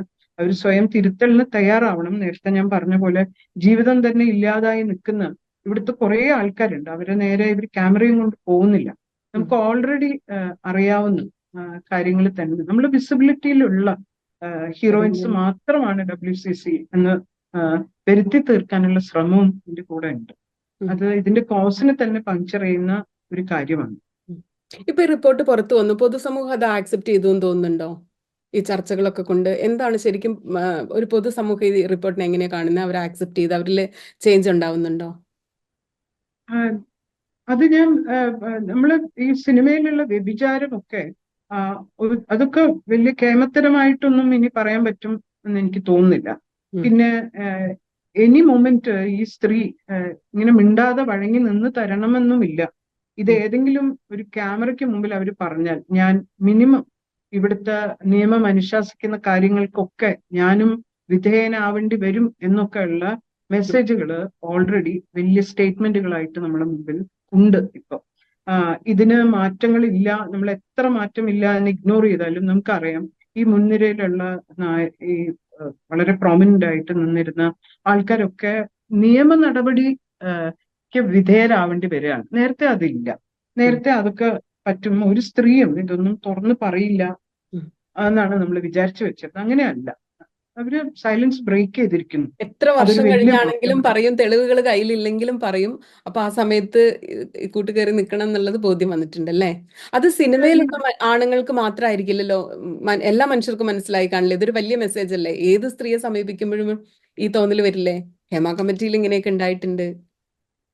എന്തായാലും വരും. ഇനി ഇതൊക്കെ പോയിട്ട് ഒരാൾ പോലീസ് സ്റ്റേഷനിൽ പറയേണ്ടതില്ല. ഫേസ്ബുക്ക് ലൈവ് ഇട്ടാൽ പോലും മതി എന്നുള്ള തിരിച്ചറിവ് പോലും ആൾക്കാർക്കുണ്ട്. അതിൽ സ്ത്രീകൾക്ക് അവര് സ്വയം അത് അവർക്ക് അവരുടെ ഒരു മോശം കാര്യമായിട്ടല്ല കാണുന്നത് എന്ന്. ഇപ്പം ആ സുജാത എന്ന് പറയുന്ന ആർട്ടിസ്റ്റ് എന്തൊരു അനലിറ്റിക്കൽ ആയിട്ടാണ് കൺസെന്റിനെ പറ്റി പറയുന്നത്. കൺസെന്റ് നമുക്കറിയാം, മാർക്സിസം ചർച്ച ചെയ്യുന്ന ആൾക്കാർക്ക് അറിയാം, കൺസെന്റ് എന്ന് പറയുന്നത് മാനുഫാക്ചേർഡ് ആണ്. Consent is not consent proper. അത് ഉണ്ടാക്കിയെടുത്തിട്ട് ആ സിറ്റുവേഷനിൽ ഒരു സ്ത്രീക്ക് കൺസെന്റ് മാത്രം ബാക്കിയാവുന്ന ഒരു അവസ്ഥയിൽ അതിനെ കൺസെന്റ് എന്ന് വിളിക്കുക ചെയ്തത്. പക്ഷെ നമ്മൾ അറിയേണ്ടത് ഇപ്പൊ കാണിക്കുന്ന സ്ത്രീകൾ അതില് ഏഹ്, കളവ് പറഞ്ഞവരുണ്ടാവുമായിരിക്കും, അവരെ ഉപയോഗിച്ചിട്ട് വേറെ കാര്യങ്ങൾ നടത്തുന്നവരുണ്ടാവുമായിരിക്കും. പക്ഷെ സ്വയം വന്ന നഷ്ടമുണ്ടല്ലോ, അതിനേക്കാളും വലിയ നഷ്ടമല്ല ഇവർ ഈ മുന്നിൽ വന്ന് നിന്ന് പറയുന്നത് എന്ന് പറയാൻ തയ്യാറായ അതൊരു മൂവ്മെന്റ് തന്നെയാണ്. അതിനെ ഇഗ്നോർ ചെയ്യാൻ പറ്റില്ല. ഒരു ഫെമിനിസത്തിന്റെ ഒരു നെക്സ്റ്റ് വരാൻ പോകുന്ന ഒരു ധാര എന്തായിരിക്കും? ഫ്യൂച്ചർ എന്തായിരിക്കും? ഓരോ സ്റ്റേജിലും നമ്മൾ ഓരോന്ന് ഫുൾഫിൽ ചെയ്യുമ്പോൾ അടുത്തതിലേക്ക് പോയിട്ടുണ്ടല്ലോ. ബേസിക് നീഡ്സ് കഴിയുമ്പോൾ അങ്ങനെ. അപ്പൊ ഇപ്പൊ ഈ ഒരു പോയിന്റിൽ എത്തിയില്ലേ, ഇനി എന്തായിരിക്കും നെക്സ്റ്റ്? എന്താ ഫെമിനിസം മൂവ്മെന്റ് ആയിട്ട് അടയാളപ്പെടുത്തുമ്പോഴേ, മൂവ്മെന്റ് ആയിട്ട് അത് വർഷങ്ങളെയൊക്കെ വെച്ചിട്ടാ പറയാ. ഫസ്റ്റ് ഫേസ് ഇവിടം വരെയാണ്, സെക്കൻഡ് ഫേസ്, സെക്കൻഡ് വേവ് അതാണ്, തേർഡ് വേവ് അതാണ്. ആക്ച്വലി ഇത് ഓരോ സ്ത്രീയിലും തന്നെ സംഭവിക്കുന്നതാണ്. അത് വർഷങ്ങളെ വെച്ചിട്ടല്ല, ഓരോ സ്ത്രീയിലും ആക്ച്വലി ഈ എല്ലാ വേവുകളും നടക്കുന്നുണ്ട്. അതാണ് ഞാൻ വേറെ ഏതോ ഒരു സ്ഥലത്ത് പറഞ്ഞിട്ടുണ്ടായിരുന്നു. ഫസ്റ്റ് വേവില് സനിതയോട് സംസാരിച്ചപ്പോ സനിത ഫസ്റ്റ് വേവിൽ എങ്ങനെ നമ്മൾ ഇമിറ്റേറ്റ് ചെയ്യാം, പറഞ്ഞു. നമ്മളെല്ലാവരും കടന്നുപോയ വഴികളാണത്. ഒരു പോയിന്റ് എത്തുമ്പം നമുക്ക് അറിഞ്ഞൂടെ സുനിത, നമ്മളെല്ലാവരും അങ്ങനെയല്ലേ, നമ്മൾ വി ഡോണ്ട് കെയർ അവരെന്ത് പറയുന്നു എന്ന് നോക്കി നിന്നാൽ നമുക്ക് നേരെ ഉണ്ടാവും. ഞാൻ സുനിത ചെയ്യുന്ന പല കാര്യങ്ങളും ഞാൻ കാണാറുണ്ട്. തെറിവിളികളെ എങ്ങനെയാണ് നേരിട്ടത്, ബോഡി ഷേമിങ്ങിനെ എങ്ങനെയാണ് നേരിട്ടത്, നമ്മളുടെ ഈ മൊറാലിറ്റി തൊട്ടാൽ നമുക്ക് എന്തോ വലിയ പ്രശ്നമാണെന്നുള്ള മട്ടിൽ പറയുമ്പം നമ്മൾ അത് എങ്ങനെയാ നേരിട്ടത് എന്നൊക്കെ നമ്മൾ കണ്ടിട്ടുള്ളതാണ്. നമുക്ക് അതാണ് ആ വേവ് ആണിത്. ഇത് ഒരു ഓർഗാനിക് ആയിട്ടുള്ള ഡെവലപ്മെന്റ് ആണ്. അതിന് തിയറൈസ് ചെയ്യേണ്ട ആവശ്യമൊന്നുമില്ല. ഒന്നാമത് ഈ നമ്മൾ ജീവിക്കുന്ന ജീവിതം പ്രിസ്ക്രൈബ് ഫോമാറ്റിലല്ല, ഇന്ന രീതിയിലാണ് ഫെമിനിസം പോണ്ടത് എന്നില്ല. നമ്മൾ ജീവിക്കുന്നു ആൻഡ് ദെൻ വി ഡിസ്ക്രൈബ്. നമ്മൾ അത് കഴിഞ്ഞിട്ട് നമ്മളെ നോക്കിയിട്ട് നമുക്ക് പറയാൻ പറ്റും. അത് നമ്മൾ ഡിസ്ക്രൈബ് ചെയ്യുക ചെയ്യുന്നത്. പുതിയ കാലത്തിന്റെ വാക്ക് പ്രിസ്ക്രിപ്ഷൻ നമ്മൾ എടുക്കാറില്ല. We don't take it anymore. നമ്മൾ ഡിസ്ക്രൈബ് ചെയ്യുക ചെയ്യുന്നത്. ഭാഷയൊക്കെ അങ്ങനെയാണ്. ഭാഷ പണ്ട് കൃത്യ ഗ്രാമർ വേണം എന്നുണ്ടായിരുന്നു, ഇപ്പൊ അങ്ങനെയല്ല. കമ്മ്യൂണിക്കേഷൻ നടന്നാൽ മതി. എങ്ങനെ കമ്മ്യൂണിക്കേഷൻ നടന്നു എന്ന് പിന്നെ ഡിസ്ക്രൈബ് ചെയ്താൽ മതി. നമ്മൾ ഇവോൾവ് ചെയ്യുന്നതും അങ്ങനെ തന്നെയാണെന്ന് എനിക്ക് തോന്നുന്നത്. ഇപ്പൊ ഇതിൽ പോലും സിനിമയിൽ നടക്കുന്നത് പോലും അതിന്റെ പരിഹാസങ്ങളൊക്കെ എങ്ങനെയാണ് മുനയൊടിഞ്ഞു പോയത് എന്ന് ഒരു ഹേമ കമ്മിറ്റി റിപ്പോർട്ട് വന്നപ്പോൾ തന്നെ നമ്മൾ കണ്ടു. ഇപ്പൊ വീണ്ടും അതല്ലാത്ത വേറെ നറേറ്റീവുകൾ ഉണ്ടാവുന്നുണ്ട്. അതിന് അനിവാര്യമായിട്ടുള്ള ഒരു അവസാനം ഉണ്ടാവുകയും ചെയ്യും. ഈ സ്പാർട്ടക്കസ് നാടകം ഉണ്ടായിരുന്നല്ലോ, അതിൽ ഓരോരുത്തരും ആരാണ് സ്പാർട്ടക്കസ് എന്ന് ചോദിക്കുമ്പോൾ I am Spartacus, I am Spartacus എന്ന് പറഞ്ഞ് മുന്നോട്ട് വരുന്ന ഏറ്റവും ആവേശം നിറഞ്ഞൊരു സമയമാണ്. നിങ്ങൾ എത്ര പേരെ ജയിലിൽ അടയ്ക്കും? അതുപോലെയാണ് നമ്മൾ ഓരോ സ്ത്രീകളും വന്നിട്ട് നിങ്ങൾ ഇതാണ് പറയുന്നെങ്കിൽ എനിക്കും പറയാനുണ്ട്, എനിക്കും മീറ്റു വന്നതുപോലെ തന്നെ. അത് വരുന്നത് ഒരു വലിയ ഉദ്ഘോഷമാണ്. അത് ആക്ച്വലി ഒരു അബ്സർജ് തന്നെയാണ്. അത് ഈ ആയുസിൽ കണ്ടിട്ട് മരിക്കാൻ പറ്റുമെന്ന് വിചാരിച്ചിരുന്നില്ല. നമ്മളൊരു മാവ് നട്ടപ്പോൾ കുട്ടികളെങ്കിലും അതിലെ മാമ്പഴം കഴിക്കട്ടെ എന്നായിരുന്നു വിചാരിച്ചിട്ടുള്ളൂ. ഇത് കണ്ടിട്ട് മരിക്കാൻ പറ്റും എന്ന് വിചാരിച്ചിരുന്നില്ല. ഇത് ഒരു റെവല്യൂഷൻ തന്നെയാണ് എന്ന് എനിക്ക് തോന്നുന്നു. ഇത് സംഭവിച്ചിട്ടുള്ളത് പുറത്തിറങ്ങി നിന്നിട്ട് മുദ്രാവാക്യം വിളിച്ചത് കൊണ്ടല്ല. This happened within every woman. ഒരു സ്ത്രീന്റെ ഉള്ളിൽ നിന്നുമാണ് അത് സംഭവിച്ചത്. അതുകൊണ്ടാണ് ഞാൻ നേരത്തെ പറഞ്ഞത്, പാട്രിയാർക്കൽ ഏജൻസിക്കൊക്കെ ഒരു പരിധിയുണ്ട്. ഏറ്റവും ഇന്നേറ്റ് ആയിട്ടുള്ള അടിസ്ഥാനപരമായിട്ട് ഒരു സ്ത്രീ അവളെ തന്നെ തിരിച്ചറിയുന്ന മൊമെന്റിൽ ഒറ്റയടിക്ക് പൊഴിഞ്ഞു വീണു പോകുന്നതാണ് നമ്മൾ എടുത്തണിഞ്ഞ പാട്രിയാർക്കിയുടെ എല്ലാ അങ്കികളും. അതില്ലാണ്ടാവും. നമ്മൾ സ്ത്രീകളായിട്ട് തന്നെ നിൽക്കും. When you stand naked you are a woman. മറ്റേതൊക്കെ നമ്മൾ ആൾക്കാർക്ക് വേണ്ടി എടുത്തണിഞ്ഞ വേഷങ്ങളാണ്. അപ്പൊ ആ സ്ത്രീ ഉണ്ടല്ലോ, ഒറിജിനൽ വുമൺ, അവര് സംസാരിക്കുമ്പം വേറൊരു ഒറിജിനൽ വുമണ് അത് മനസ്സിലാവുകയും ചെയ്യും. വരാനിരിക്കുന്ന സ്ത്രീകളോട് എന്താ പറയാനുള്ളത് ഒരു കൺക്ലൂഷൻ എന്നുള്ള നിലയിൽ? ഇപ്പൊ ഇതിൽ എത്താത്ത കുറച്ച് പേരുണ്ടല്ലോ, തുടങ്ങിയിട്ടുണ്ടാവുമായിരിക്കും അവർ യാത്ര, മെല്ലെയാണ്. നമ്മള് നടന്നു പോകുമ്പം ഒരു ടേണിങ് കഴിയുമ്പോൾ അപ്പുറത്തൊരു പോസ്റ്റ് ഉണ്ട് എന്ന് നമ്മൾ കണ്ടിട്ടുണ്ടാവും. പക്ഷെ ആ ടേണിങ് കഴിയാത്തവര് ഇവിടെ പോസ്റ്റ് ഇല്ല എന്ന് വിചാരിക്കുകയും വിശ്വസിക്കുകയും ചെയ്ത് ജീവിക്കുന്ന ആൾക്കാരാണ്. നമ്മൾ അവരോട് പറയുന്നത് ഈ ടേണിങ് വരെ ഒന്ന് നടക്കൂ, അവിടേക്ക് നോക്കിയാൽ നിങ്ങൾക്കും കാണാം ഇവിടെ ഒരു പോസ്റ്റ് ഉണ്ട് എന്നാണ്. അത്രേ ഉള്ളൂ.